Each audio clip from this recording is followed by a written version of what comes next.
हरि ओम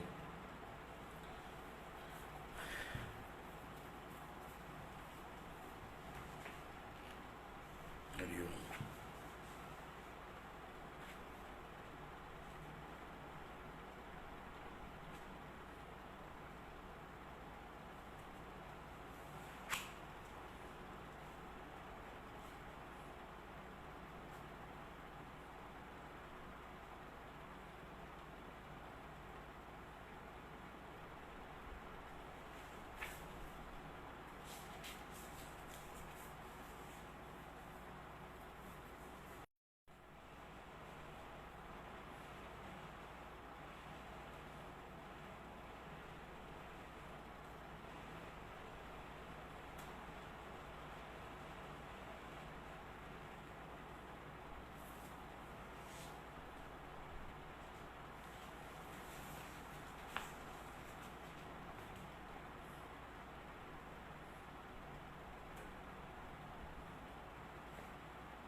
नारायण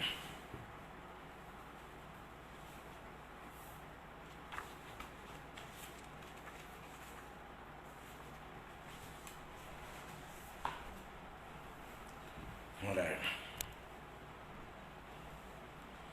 हरि ओम हरि ओम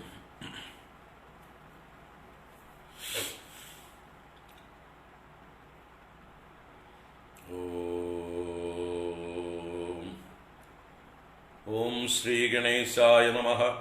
ओम श्री सरस्वत्यै नमः। ओम श्री गुरुभ्यो नमः। ओम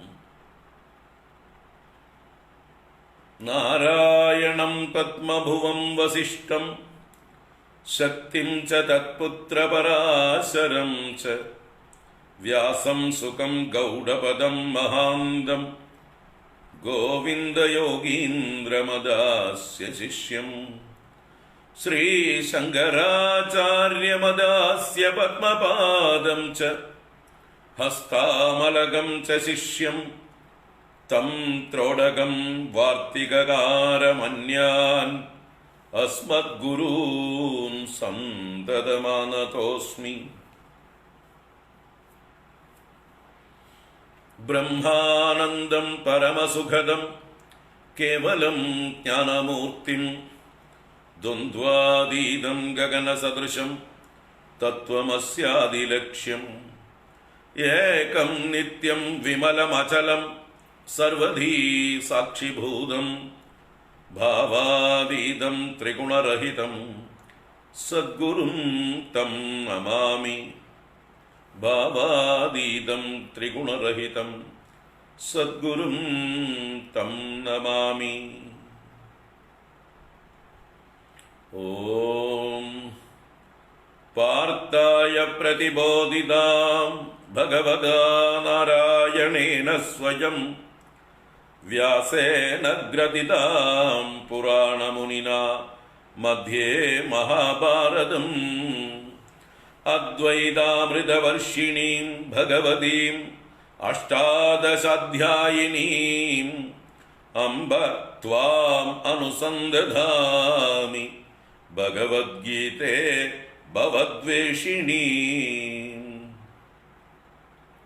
यं ब्रह्मा वरुणेन्द्ररुद्रमरुदः स्तुन्वन्ति दिव्यैस्तवैः वेदैः साङ्गपदक्रमोपनिषदैः गायन्ति यं सामगाः ध्यानावस्थिततद्गतेन मनसा पश्यन्ति यं योगिनो यस्यान्तं न विदुः सुरासुरगणाः देवाय तस्मै नमः।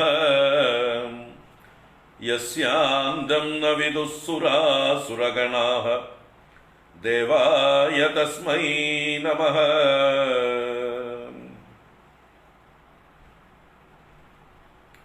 ओम नमो भगवते वासुदेवाय।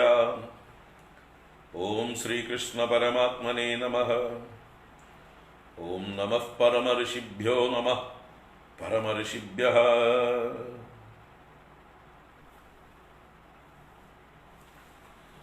ഹരി ഓം. എല്ലാവർക്കും നമസ്കാരം. എല്ലാവർക്കും ശുഭസായാഹ്നം, സുസ്വാഗതം. നാരായണ.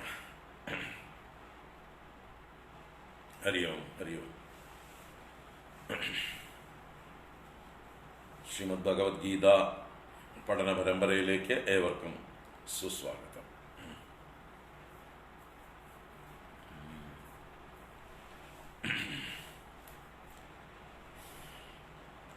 ഒന്നാം അധ്യായം അവസാന ഭാഗത്താണ് നമ്മൾ എത്തിയിരിക്കുന്നത്. ഒരു പ്രാവശ്യം മുഴുവൻ വായന ചെയ്തിട്ട് അവിടേക്ക് പോവാം.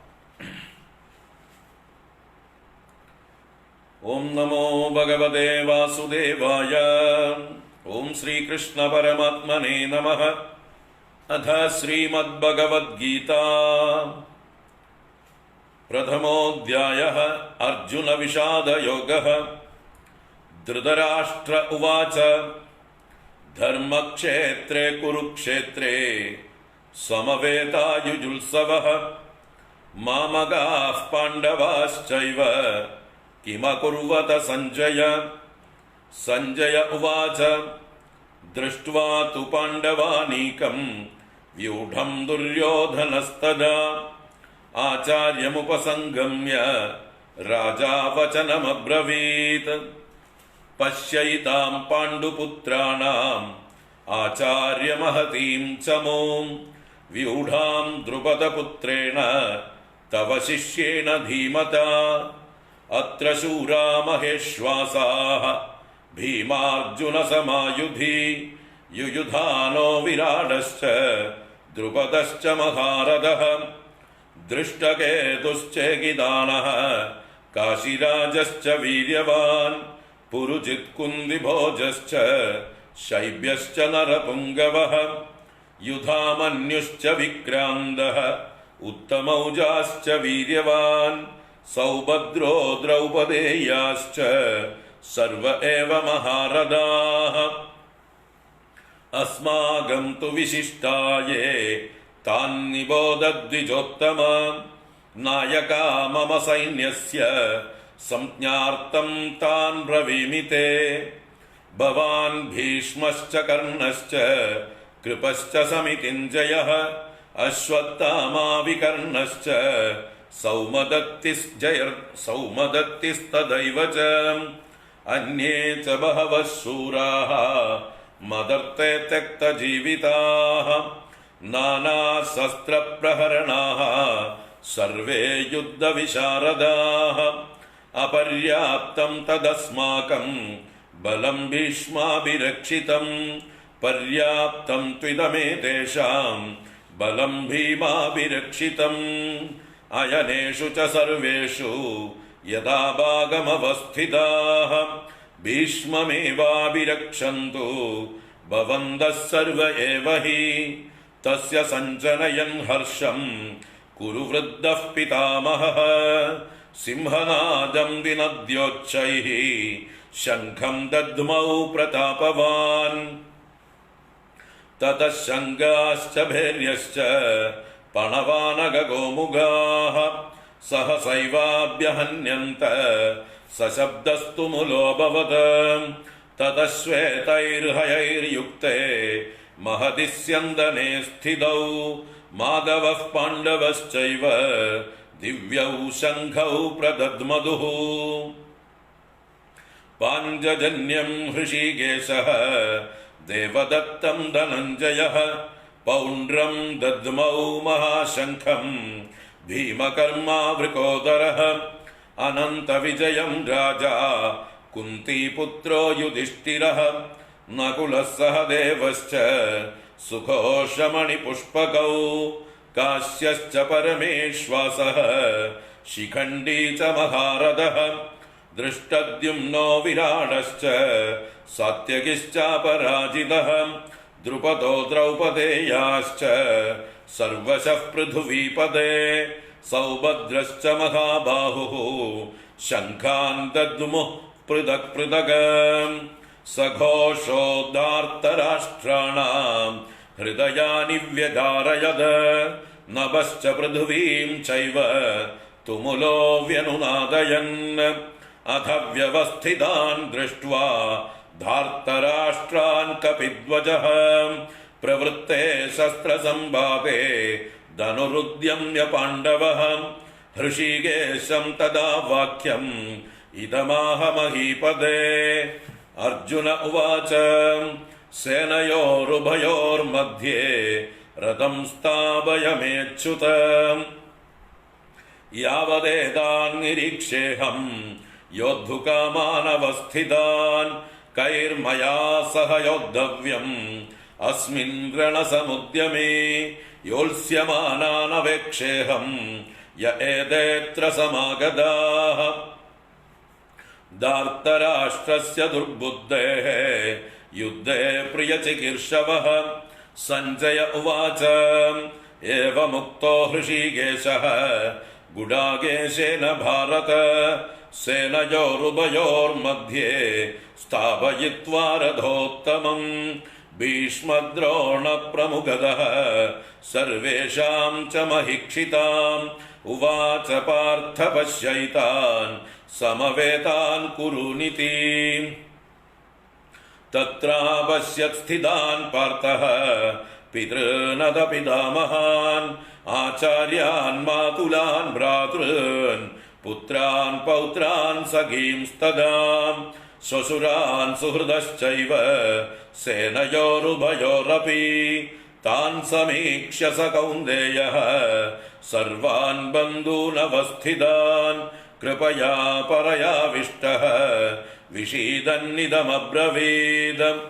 ദൃഷ്ട്വേമം സ്വജനം കൃഷ്ണ യുജുത്സും സമുപസ്ഥിതം സീദന്തി മമ ഗാത്രാണി മുഖം ച പരിശുഷ്യതി വേപതുശ്ച ശരീരേ മേ രോമഹർഷശ്ച ജായതേ ഗാണ്ഡീവം സ്രംസദേ ഹസ്താദ് ത്വക്ചൈവ പരിദഹ്യതേ ന ച ശക്നോമ്യവസ്ഥാതും ഭ്രമതീവ ച മേ മനഃ നിമിത്താനി ച പശ്യാമി വിപരീതാനി കേശവ ന ച ശ്രേയോനുപശ്യാമി ഹത്വാ സ്വജനമാഹവേ ന കാംക്ഷേ വിജയം കൃഷ്ണ ന ച രാജ്യം സുഖാനി ച കിം നോ രാജ്യേന ഗോവിന്ദ കിം ഭോഗൈർജീവിതേന വാ യേഷാമർത്ഥേ കാംക്ഷിതം നഃ രാജ്യം ഭോഗാ സുഖാനി ച.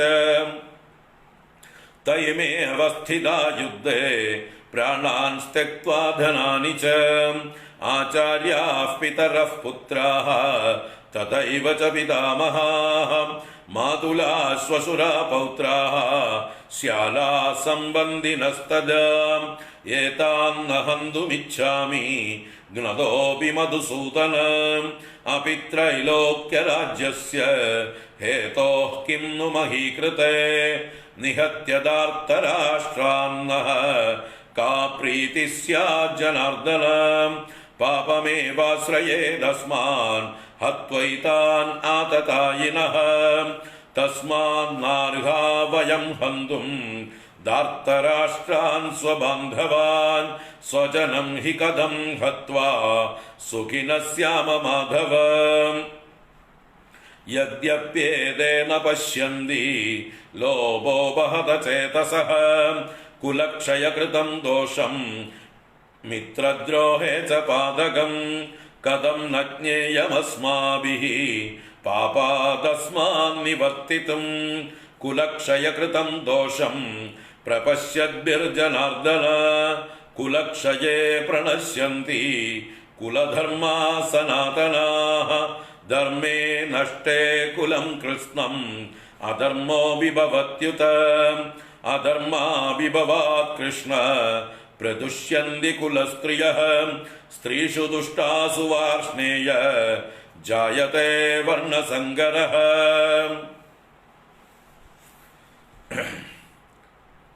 ഇതുവരെയാണ് എടുത്തത്. ബാക്കിയുള്ള ശ്ലോകങ്ങൾ കൂടി അങ്ങോട്ട് വായിച്ചു തീർക്കാം.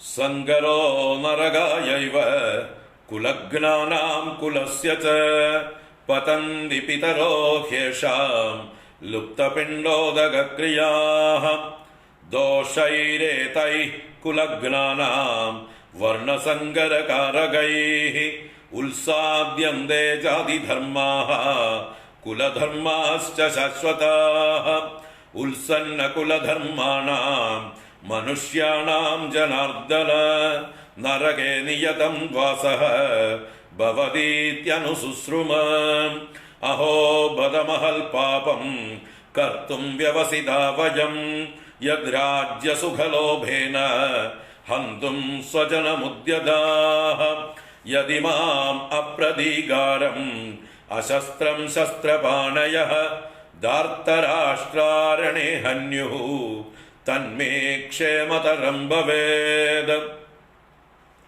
സഞ്ജയ ഉവാച ഏവമുക്ത്വാർജുനഃ സംഖ്യേ രഥോപസ്ഥ ഉപാവിശത് വിസൃജ്യ സശരം ചാപം ശോകസംവിഘ്നമാനസഃ. ഓം തത്സത് ഇതി ശ്രീമദ്ഭഗവദ്ഗീതാസു ഉപനിഷത്സു ബ്രഹ്മവിദ്യായാം യോഗശാസ്ത്രേ ശ്രീകൃഷ്ണാർജുന സംവാദേ അർജുന വിഷാദയോഗോ നാമ പ്രഥമോധ്യായഃ. നാരായണ.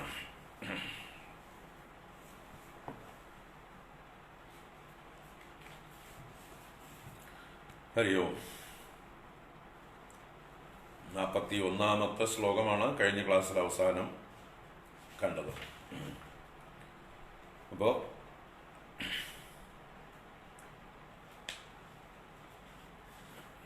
അർജുനന്റെ ഉള്ളില് ഇപ്പൊ ആകെ ഒരു മൂഢത, ഒരു കൺഫ്യൂഷൻ.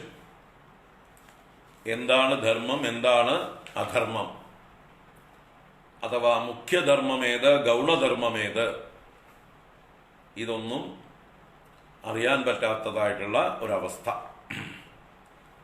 അർജുനൻ പറയുന്നതൊക്കെ ധർമ്മം തന്നെയാണ്. കേൾക്കുന്നവർക്കൊക്കെ അത് ധർമ്മമായിട്ട് തന്നെ തോന്നും. പക്ഷേ എന്താണ് അതിലുള്ള കുഴപ്പം എന്ന് വെച്ചാൽ, മുഖ്യധർമ്മത്തെ മറന്നുകൊണ്ട് ഗൗണധർമ്മത്തെ പ്രശംസിക്കുകയാണ്, അഥവാ ഗൗണധർമ്മത്തെ മുഖ്യധർമ്മമായി വ്യാഖ്യാനിക്കുകയാണ് ഇവിടെ അർജുനൻ ചെയ്യുന്നത്. മുഖ്യധർമ്മവും ഗൗണധർമ്മവും തമ്മിൽ സംഘർഷം ഉണ്ടാകുമ്പോൾ, അഥവാ പരസ്പര വിരുദ്ധമായിരിക്കുമ്പോൾ ഏത് ധർമ്മം സ്വീകരിക്കണം, അതാണ് ധർമ്മത്തിലെ സൂക്ഷ്മത.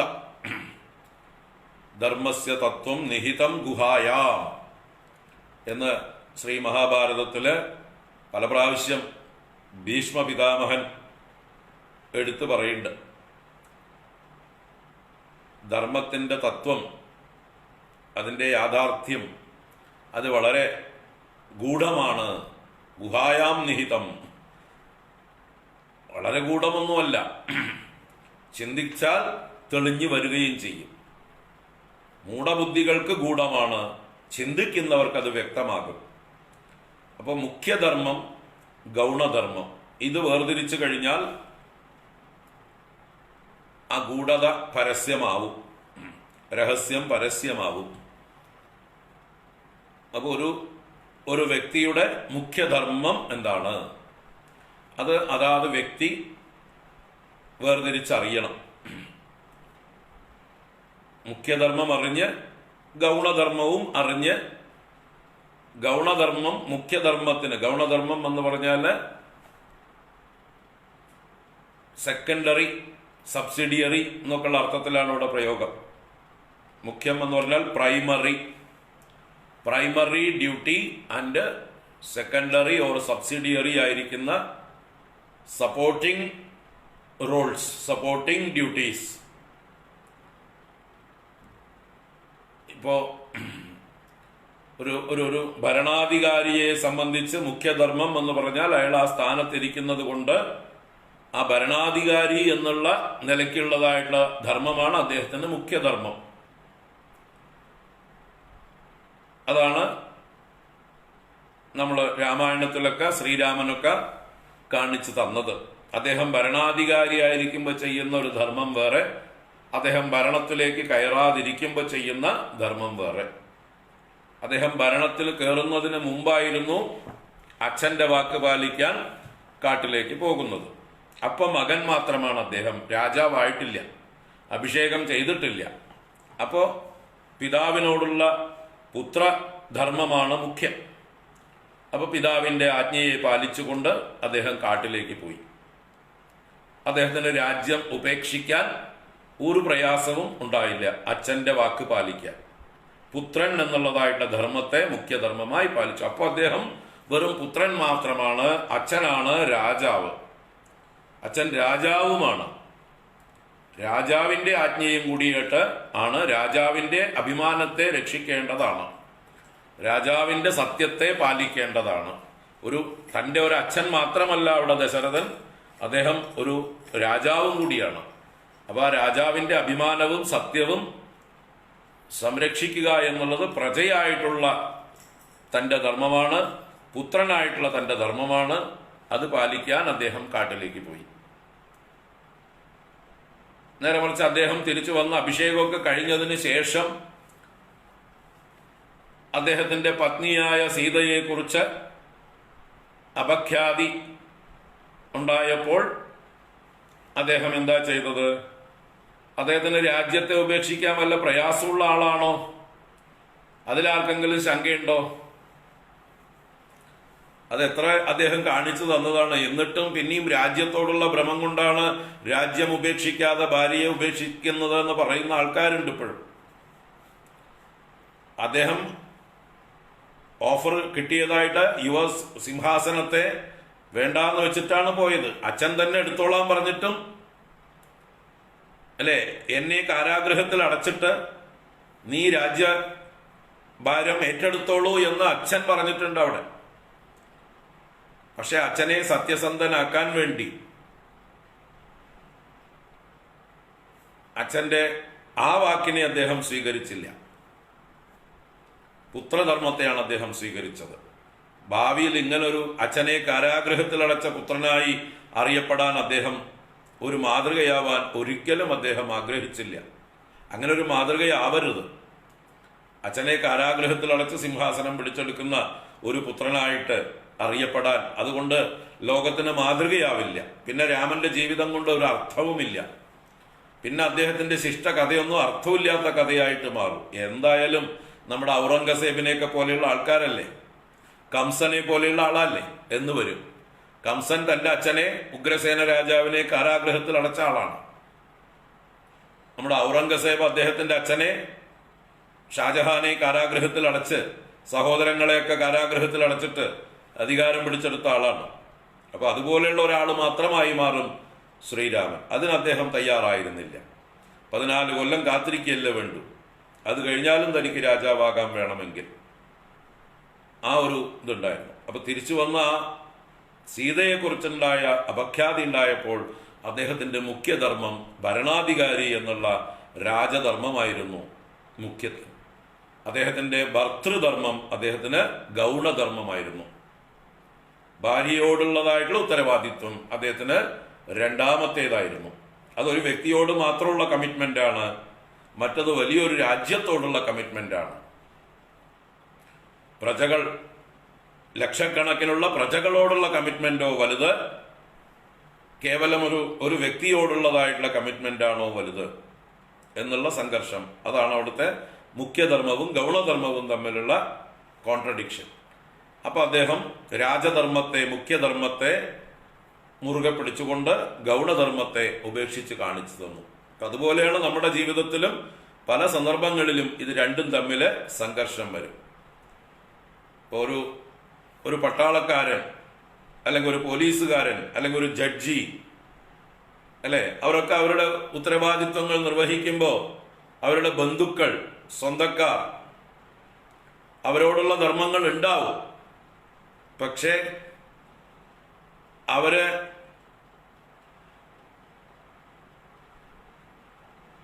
തന്റെ മുഖ്യധർമ്മത്തിന് എതിരായിട്ട് നിൽക്കുന്നവരാണെങ്കിലോ അവരെ ഉപേക്ഷിച്ചുകൊണ്ട് തനിക്ക് മുഖ്യധർമ്മം പാലിക്കേണ്ടി വരും. ഒരു പട്ടാളക്കാരന് അമ്മയോ അച്ഛനോ മരിക്കാൻ കിടക്കുകയാണെങ്കിൽ പോലും അതിർത്തിയിൽ യുദ്ധം നടക്കുകയാണെങ്കിൽ രാജ്യത്തിൻ്റെ രക്ഷയ്ക്കായിക്കൊണ്ട് ഉടനെ അവിടെ എത്തണം എന്ന് പറഞ്ഞ ഓർഡർ വന്നു കഴിഞ്ഞാൽ എൻ്റെ അമ്മയും അച്ഛനും മരിക്കാൻ കിടക്കണം, അവർക്ക് വെള്ളം കൊടുത്തിട്ട് അവരുടെ സംസ്കാരമൊക്കെ കഴിഞ്ഞിട്ട് ഞാൻ വരാമെന്ന് പറയാൻ പറ്റില്ല. ഇതെല്ലാം വിട്ടിട്ട് അദ്ദേഹം അതിർത്തിയിൽ എത്തണം.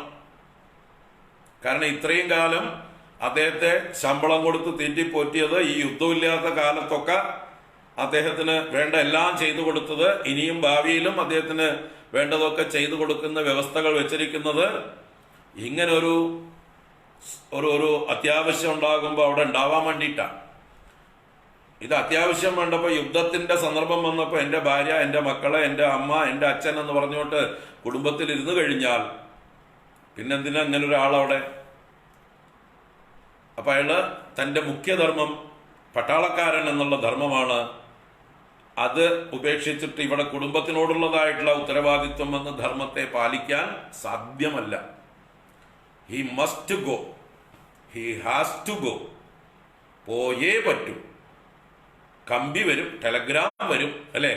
പണ്ടൊക്കെ എമർജൻസി കോൾ. അപ്പൊ എന്ത് അടിയന്തരം ഉണ്ടെങ്കിലും പോയേ പറ്റൂ എന്നർത്ഥം. ഇതെല്ലാം ഉപേക്ഷിച്ചിട്ട് പോണം. അങ്ങനെ പോയ ചരിത്രങ്ങൾ നമുക്ക് ഇഷ്ടംപോലെ കാണാം.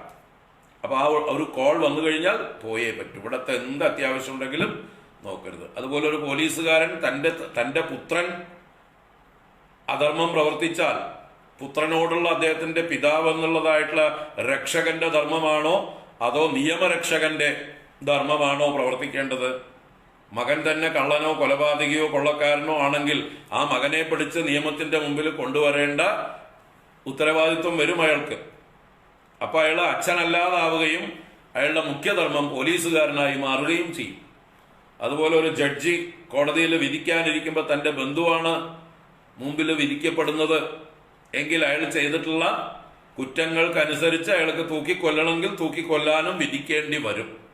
അപ്പൊ അയാളെ രക്ഷിക്കേണ്ട ഒരു ബന്ധുവല്ലേ, ഒരു ആവശ്യത്തിൽ സഹായിക്കുന്നവനെയല്ലേ ബന്ധു എന്ന് പറയുക. എന്ന് പറഞ്ഞിട്ട് ആ ബന്ധുവിനെ സഹായിക്കണോ അതോ അയാൾ ചെയ്ത തെറ്റിന് അയാൾക്ക് ശിക്ഷ കൊടുക്കണോ? ഏതാണ് മുഖ്യധർമ്മം? അവിടെ ജഡ്ജി എന്നുള്ള റോളാണ് മുഖ്യധർമ്മം.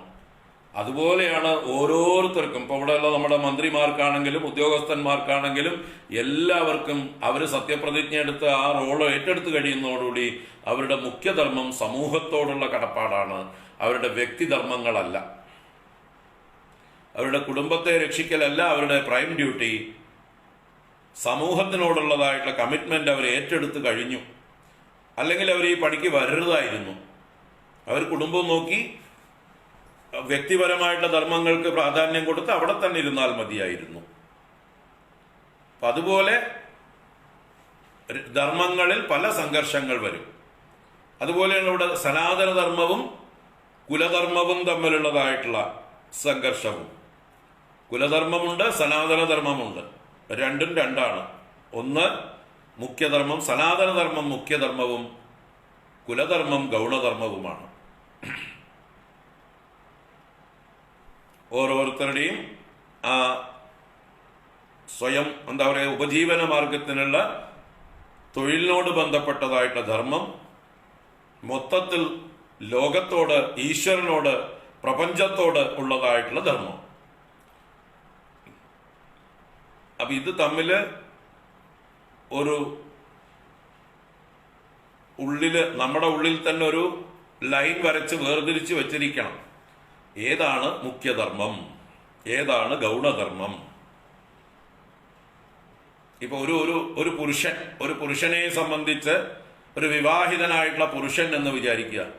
ആ വിവാഹിതനായിട്ടുള്ള പുരുഷന്റെ ഭാര്യയോടും ധർമ്മമുണ്ട്, അയാൾക്ക് അമ്മയോടും ധർമ്മമുണ്ട്.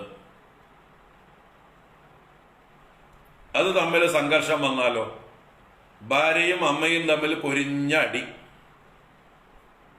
അമ്മായി അമ്മയും മരുമകളും തമ്മിൽ, അതിന്റെ നടുവിലാണ് ഈ പുരുഷൻ. അയാള് എന്താണ് ചെയ്യേണ്ടത്? അയാൾക്ക് ഏത് പക്ഷത്താണ് അയാൾ ചേരേണ്ടത്? രണ്ടു പക്ഷത്തും ചേരേണ്ട കാര്യമില്ല. രണ്ടുപേരെയും അവരവരുടേതായിട്ടുള്ള കാര്യം പറഞ്ഞ് ഇതാക്കണം. പക്ഷെ ഏതെങ്കിലും ഒരു ഭാഗത്ത് തെറ്റുണ്ടെങ്കിലോ ആ തെറ്റ് ചൂണ്ടിക്കാണിക്കുകയും വേണം. അതേസമയം തനിക്ക് പൂർണ്ണമായിട്ടുള്ള കമ്മിറ്റ്മെന്റ് ഉള്ളത് ഭാര്യയോടാണ്. ഏറ്റവും കൂടുതൽ അയാൾ ബാധ്യതപ്പെട്ടിരിക്കുന്നത് ഭാര്യയോടാണ്. കാരണം ആ ഭാര്യയ്ക്ക് വേറെ ഒരു ഭർത്താവില്ല, താൻ മാത്രമേ ഉള്ളൂ ഭർത്താവ്. തന്നെ ആശ്രയിച്ചിട്ടാണ് ആ ഭാര്യയുടെ പൂർണ്ണ ചുമതല താൻ ഏറ്റെടുത്ത് വന്നതാണ്. നേരെ മറിച്ച് അമ്മ വേറെയും മക്കൾ ഉണ്ടാവാം, അമ്മ തന്നെ ഈ ലോകത്തേക്ക് കൊണ്ടുവന്ന ആളാണ്. അമ്മയുടെ ജീവിതം കുറെ കഴിഞ്ഞതുമാണ്. അപ്പൊ ഭാര്യയും ഇതും തമ്മിൽ വന്നാൽ ആരെങ്കിലും ഒരാളെ ഒഴിവാക്കേണ്ട ഒരു ഗുരുതരമായിട്ടൊരു അവസ്ഥ വന്നാൽ ആരെ ഒഴിവാക്കണം എന്ന് ചോദിച്ചാൽ അമ്മയെ ഒഴിവാക്കേണ്ട ഘട്ടം വരും. അതാണ് ഇപ്പോൾ കൂടുതൽ കാണുന്നത്. നമ്മൾ ഇത് സത്യം പറയാൻ പാടില്ല, നമ്മൾ പുറത്ത് പറയാൻ പാടില്ല, അല്ലെങ്കിൽ തന്നെ ആളുകൾ അമ്മമാരെ ഒഴിവാക്കിക്കൊണ്ടിരിക്കുന്നു. ഇപ്പൊ ഇതും കൂടി പറഞ്ഞാൽ അത് ചാൻസ് ആക്കി മാറ്റും. അതാണ് സത്യം. കാരണം വിവാഹം കഴിക്കുമ്പോൾ ആ മന്ത്രങ്ങൾ, ആ പ്രതിജ്ഞകൾ, വാഗ്ദാനങ്ങൾ ഈ ഒരു സ്ത്രീയെ തൻ്റെ ജീവിതത്തിലേക്ക് താൻ വഹിക്കുകയാണ്. ഇവളുടെ ഉത്തരവാദിത്വം ഇനി പൂർണ്ണമായിട്ട് അവളുടെ മരണം വരെ, തൻ്റെ മരണം വരെ ഒന്നിച്ച് വഹിക്കാമെന്ന് ഏറ്റെടുത്തിട്ടാണ്. മറ്റിടത്ത് സത്യപ്രതിജ്ഞയൊന്നുമില്ല, അമ്മയോട് പ്രതിജ്ഞയൊന്നുമില്ല. അമ്മ തന്നെയാണ് ഈ ലോകത്തിലേക്ക് കൊണ്ടുവന്നത്. അപ്പൊ അമ്മയോടുള്ള കടപ്പാട് ഭാര്യയോട് കഴിച്ചിട്ടേ ഉള്ളൂ ഒരു പുരുഷനെ സംബന്ധിച്ച്. അപ്പൊ രണ്ടും തമ്മിൽ സംഘർഷം വന്നാൽ ഏതിന് മുഖ്യത്വം കൊടുക്കണം എന്ന് ചോദിച്ചാൽ, ഒരു ഭർത്തൃധർമ്മത്തിന് മുഖ്യത്വം, പുത്രധർമ്മത്തിന് രണ്ടാം സ്ഥാനം. ഇല്ലാന്നല്ല, പക്ഷെ ഇവിടെ കോൺട്രഡിക്ഷൻ വന്നാൽ അതുപോലെ ഇങ്ങനെ ഓരോ സന്ദർഭങ്ങളിലും മുഖ്യം ഗൗണം, പ്രൈമറി സെക്കൻഡറി, ഇത് തമ്മിൽ സംഘർഷം ഉണ്ടായാൽ ഏത് സ്വീകരിക്കണം, ഏത് തിരസ്കരിക്കണം, ഇത് ഒരു വ്യക്തത വേണം. ഇപ്പോ അർജുനനെ സംബന്ധിച്ച് അർജുനൻ വെറും ഒരു സഹോദരനോ ഒരു പുത്രനോ പൗത്രനോ അമ്മാമനോ മരുമകനോ ഒക്കെ ആയിട്ട് സ്വയം ചെറുതാവുകയാണ് ചെയ്യുന്നത്. അദ്ദേഹത്തിന്റെ ക്ഷത്രിയൻ എന്നുള്ള ഉത്തരവാദിത്വം മറന്നിട്ട് അദ്ദേഹത്തിന്റെ യഥാർത്ഥ മുഖ്യ ഉത്തരവാദിത്വം ക്ഷത്രിയൻ എന്നുള്ള നിലയ്ക്കാണ്. ക്ഷത്രിയ ധർമ്മമാണ് അദ്ദേഹത്തിന്റെ മുഖ്യധർമ്മം, രാജധർമ്മമാണ് അദ്ദേഹത്തിന്റെ മുഖ്യധർമ്മം. അദ്ദേഹത്തിന്റെ സഹോദരൻ യുധിഷ്ഠിരനാണ് രാജാവാകേണ്ട ആള്, അർഹനായിട്ടുള്ള ആള്. അദ്ദേഹം താൻ തന്നെയാണ്. വാസ്തവത്തില് സഹോദരന്മാർ തമ്മിൽ ഐക്യം ഉണ്ട്. ജ്യേഷ്ഠൻ രാജാവായി കഴിഞ്ഞാൽ അത് തനിക്ക് തന്നെ, താൻ തന്നെ ഉത്തരവാദിത്വം ഏറ്റെടുക്കുന്നത് പോലെ തന്നെയാണ്. അപ്പോ യുധിഷ്ഠിരന് തുല്യം തന്നെയാണ് അർജുനനും. ആ യുധിഷ്ഠിരന്റെ കൂടെ നിൽക്കേണ്ട ആളാണ് അർജുനൻ. അദ്ദേഹത്തിന് ഇപ്പോഴത്തെ ധർമ്മം ജ്യേഷ്ഠനായ രാജാവായ യുധിഷ്ഠിരന്റെ മുഖ്യ രക്ഷകൻ എന്നുള്ളതായിട്ടുള്ള റോളാണ്. ആ ജ്യേഷ്ഠൻ യുദ്ധത്തിന് തയ്യാറാണ്. ഇവിടെ അദ്ദേഹം യുദ്ധം ആരംഭിച്ചു കഴിഞ്ഞു. അഥവാ അദ്ദേഹമാണ് യുദ്ധത്തിൽ നിന്ന് പിന്തിരിഞ്ഞതെങ്കിൽ നിവൃത്തിയില്ല. രാജാവായിട്ടുള്ള ജ്യേഷ്ഠൻ തന്നെ പറയണു, മതി, നമുക്ക് യുദ്ധം വേണ്ട, നമുക്ക് പിന്തിരിയാം, നമുക്ക് മടങ്ങാം എന്ന് യുധിഷ്ഠിരൻ പ്രഖ്യാപിച്ചിരുന്നുവെങ്കിൽ അർജുനന് നിസ്സഹായനായി വേണമെങ്കിൽ ജ്യേഷ്ഠനെ അനുസരിക്കാം. ഇവിടെ യുധിഷ്ഠിരനല്ല യുദ്ധത്തിൽ നിന്ന് പിന്തിരിയുന്നത്. അപ്പൊ തനിക്ക് കമ്മിറ്റ്മെന്റ്, ഇവിടെ പ്രഥമ കമ്മിറ്റ്മെന്റ് രാജാവായിട്ടുള്ള യുധിഷ്ഠിരനോടാണ്. ആ ജ്യേഷ്ഠൻ എന്ത് ആജ്ഞാപിച്ചുവോ അത് അനുസരിക്കൽ മാത്രമാണ്. ഇവിടെ ജ്യേഷ്ഠൻ എന്നുള്ളത് കൂടിയല്ല, തന്റെ രാജാവാണ്. ആ രാജാവായിട്ടുള്ള യുധിഷ്ഠിരൻ തന്നെയാണ് മുഖ്യ സേനാനായകനായിട്ട് ഉത്തരവാദിത്വം ഏൽപ്പിച്ചിരിക്കുന്നത്. അപ്പൊ അദ്ദേഹത്തെ മൊത്തത്തില് എന്താ പറയാ, കപ്പൽ വെള്ളത്തിൽ മുക്കിയിട്ട് കപ്പിത്താൻ മുങ്ങുന്നത് പോലെയാണ് അർജുനൻ രക്ഷപ്പെടുന്നത്. അർജുനനെ വിശ്വസിച്ചിട്ടാണ് യുധിഷ്ഠിരൻ ഈ യുദ്ധത്തിന് ഒരുമ്പെട്ട് വന്നിരിക്കുന്നത്. അർജുനനാണ് ഇതിലെ ഒന്നാമൻ.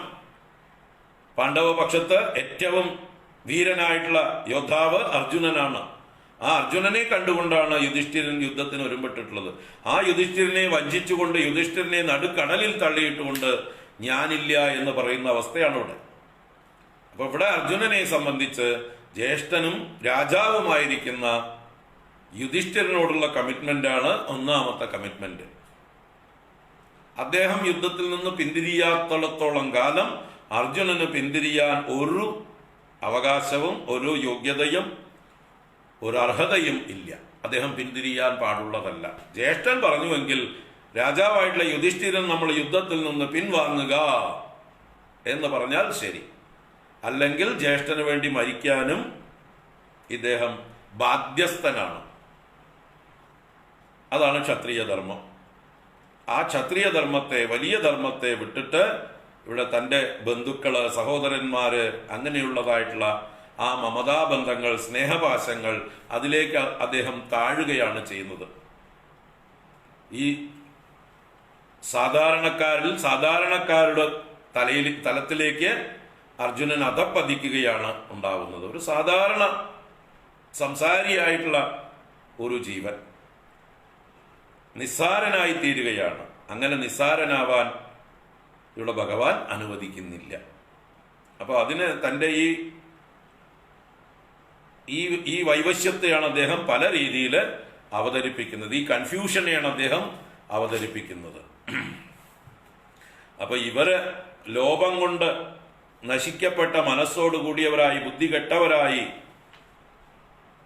കുലക്ഷയകൃതമായ ദ്രോഹം കാണുന്നില്ലെങ്കിൽ, ദോഷം കാണുന്നില്ലെങ്കിലും, മിത്രങ്ങളെ ഉപദ്രവിക്കുന്നതിൽ പാതകം കാണുന്നില്ലെങ്കിലും, പാപം കാണുന്നില്ലെങ്കിലും, ഞങ്ങളെ പോലെയുള്ള ആളുകൾ എങ്ങനെ കാണാതിരിക്കും? കുലക്ഷയകൃതം ദോഷം പ്രപശ്യദ്ഭിഹി അസ്മാഭിഹി കഥം ന ജ്ഞേയം അസ്മാത് പാപാത് നിവർത്തിതും. ഈ പാപത്തിൽ നിന്ന് നിവർത്തിക്കുവാൻ ഞങ്ങൾ എങ്ങനെ അറിയാതിരിക്കും?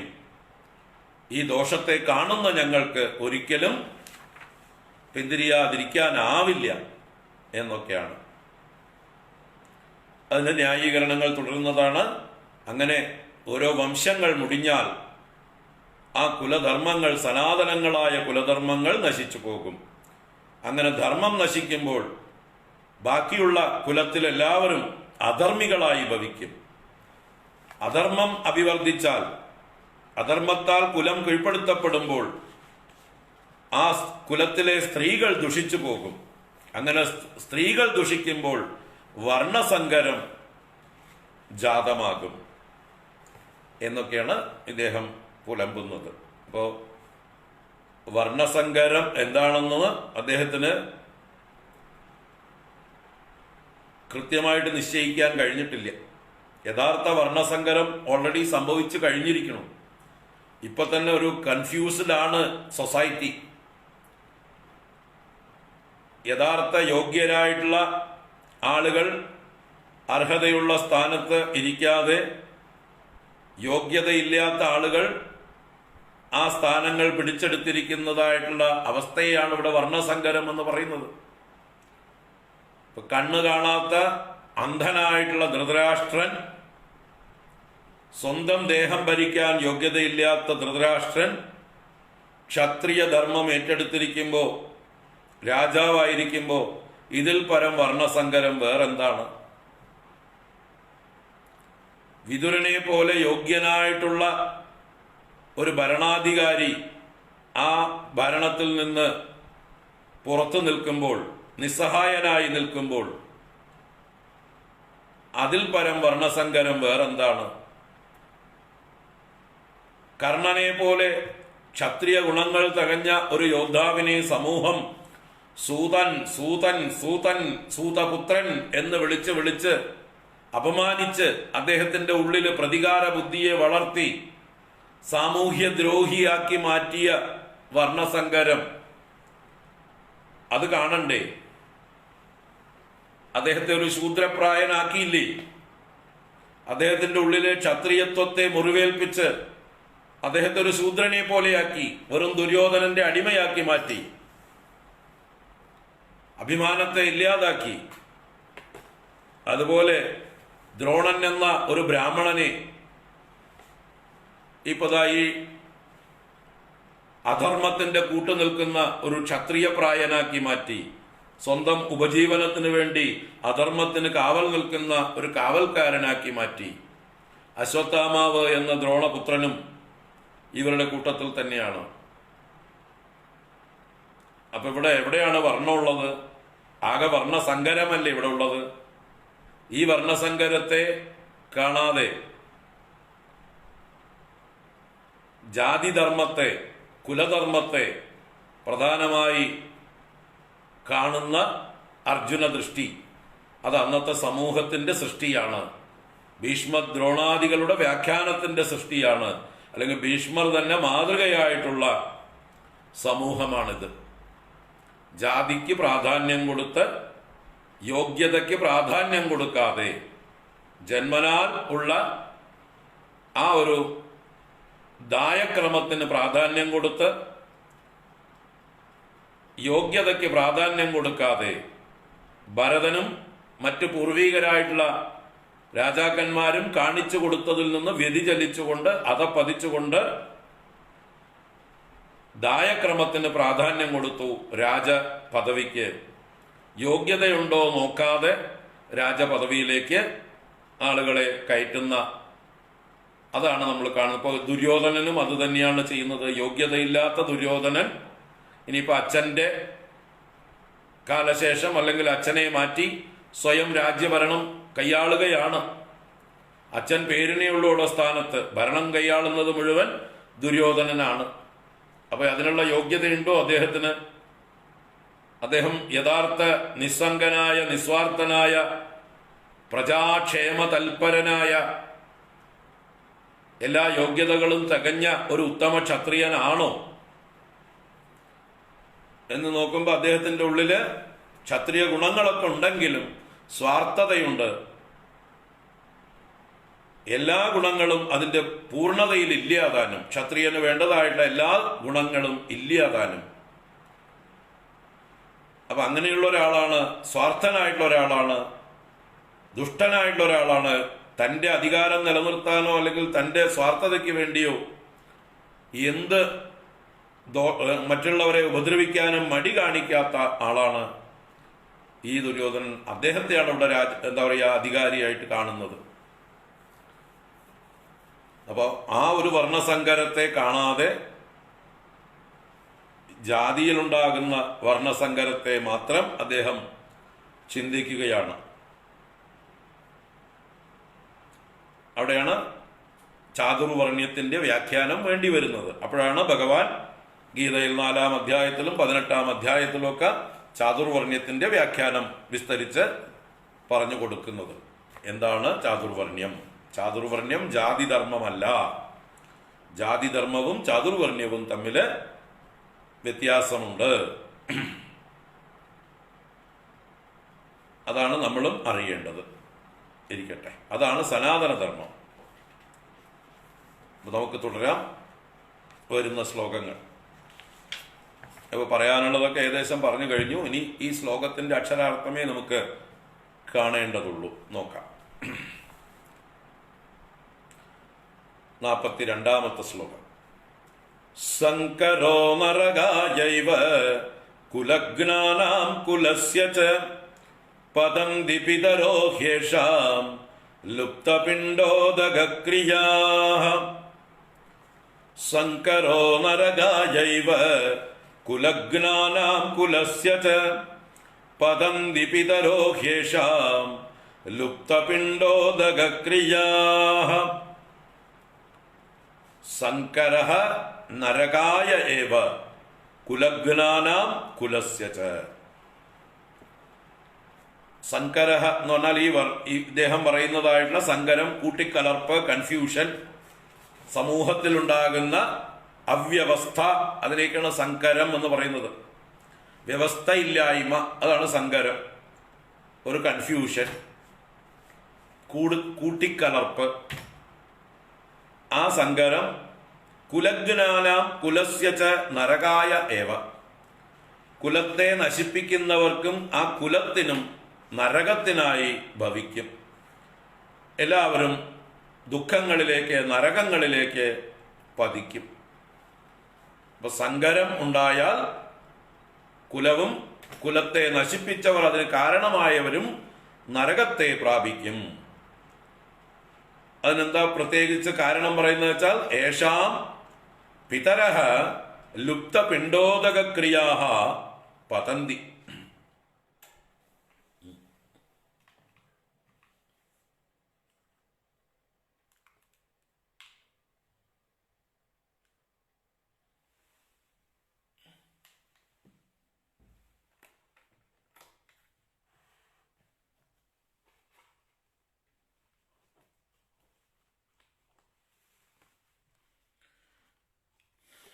യേഷാം പിതരഹ, ഇവരുടെ പിതൃക്കൾ.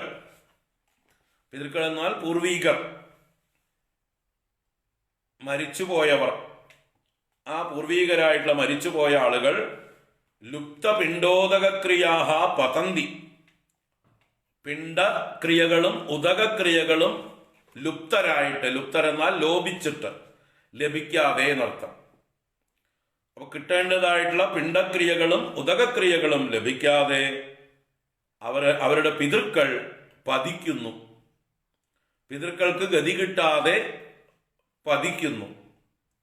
അപ്പൊ ആ പിതൃക്കളുടെ പതനം, പിതൃക്കളുടെ ശാപത്തിന് കാരണമാകും. ആർക്ക്? അനന്തരവർക്ക്, ഈ കുടുംബത്തിലെ, ഈ കുലത്തിലെ ആളുകൾക്ക്. അപ്പോൾ ഒരു കുലത്തില് പിൻഗാമികൾ ആ സമ്പ്രദായം, സംസ്കാരം നിലനിർത്തിക്കൊണ്ട് പൂർവികരായ പിതൃക്കൾക്ക്, പരേതരായ പിതൃക്കൾക്ക് ചെയ്യേണ്ടതായിട്ടുള്ള പിണ്ഡക്രിയകളും ഉദകക്രിയകളും മരണാനന്തര ക്രിയകളും ശ്രാദ്ധാദി കർമ്മങ്ങളും തർപ്പണാദികളും ഒക്കെ കാലാകാലങ്ങളിൽ ആ പിതൃയജ്ഞം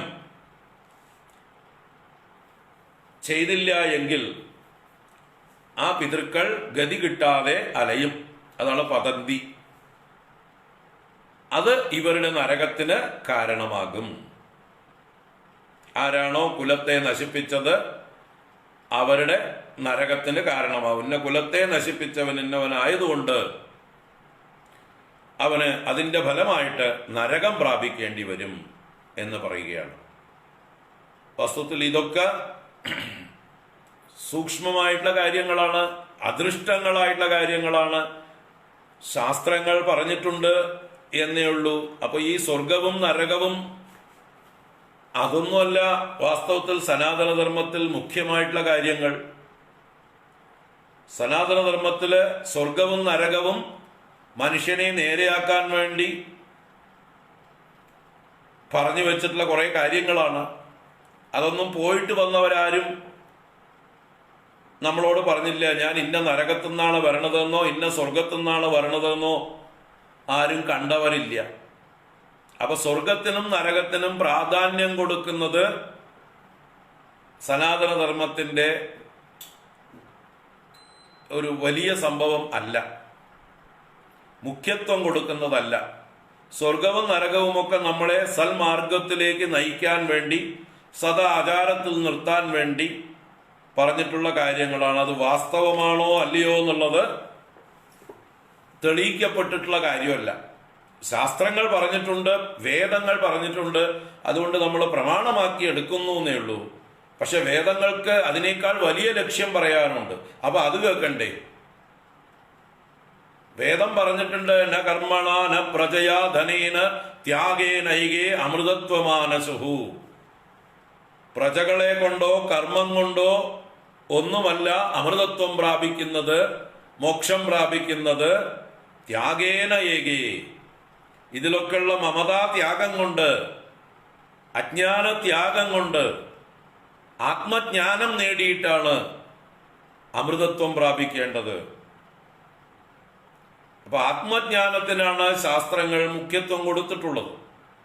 ബാക്കി സ്വർഗവും നരകവുമൊക്കെ ഒരു തൽക്കാലമായിട്ടുള്ള സ്ഥാനങ്ങളാണ്, പെർമനന്റ് ആയിട്ടുള്ള ലക്ഷ്യങ്ങളല്ല. നിങ്ങൾ സൽക്കർമ്മങ്ങൾ ചെയ്താൽ, പുണ്യം ചെയ്താൽ നിങ്ങൾക്ക് സ്വർഗാദി ലോകങ്ങളിൽ ചെന്ന് സുഖങ്ങൾ അനുഭവിക്കാം. അത് ശാശ്വതമൊന്നുമല്ല. പുണ്യം ക്ഷയിക്കുമ്പോൾ താഴേക്ക് പതിക്കും. അതൊക്കെ ഗീതയിൽ വരും. 8-ാം അധ്യായത്തിലോ 9-ാം അധ്യായത്തിലോ ഒക്കെ വരും. പുണ്യം ക്ഷയിച്ചാൽ താഴേക്ക് പതിക്കും. അതുപോലെയുള്ളൂ നരകവും. പാപം ക്ഷയിച്ചാൽ നരകത്തുനിന്നും പുറത്തു തള്ളുവര്. ചെയ്ത പാപങ്ങൾക്കാണ് നരകം. പാപം ക്ഷയിച്ചാൽ നരകത്തുനിന്ന് പുറന്തള്ളും. അവിടെയും അഡ്മിഷനൊന്നും ഉണ്ടാവില്ല, പിന്നെയും ഭൂമിയിലേക്ക് തന്നെ വരണം. അപ്പൊ ഈ ഭൂമിക്കാണ് പ്രാധാന്യം. ഭൂമിയിൽ ചെയ്യുന്ന കർമ്മങ്ങളും ഭൂമിയിലുള്ള ജീവിതവുമാണ് മുഖ്യത്വം. പരലോകം എന്നുള്ളത് ഒരു സാപേക്ഷികമായിട്ടൊരു സ്ഥാനം മാത്രമാണ്. പരലോകത്തിന് നമ്മൾ വലിയ പ്രാധാന്യം കൊടുക്കേണ്ടത് ഇല്ല. ഇവിടെ ചെയ്യേണ്ടതൊക്കെ മര്യാദയ്ക്ക് ചെയ്താൽ തീർച്ചയായിട്ടും പരലോകവും നന്നാവും. ഇവിടെ ചെയ്യേണ്ടത് ചെയ്താലേ പരലോകം നന്നാവുകയുള്ളൂ.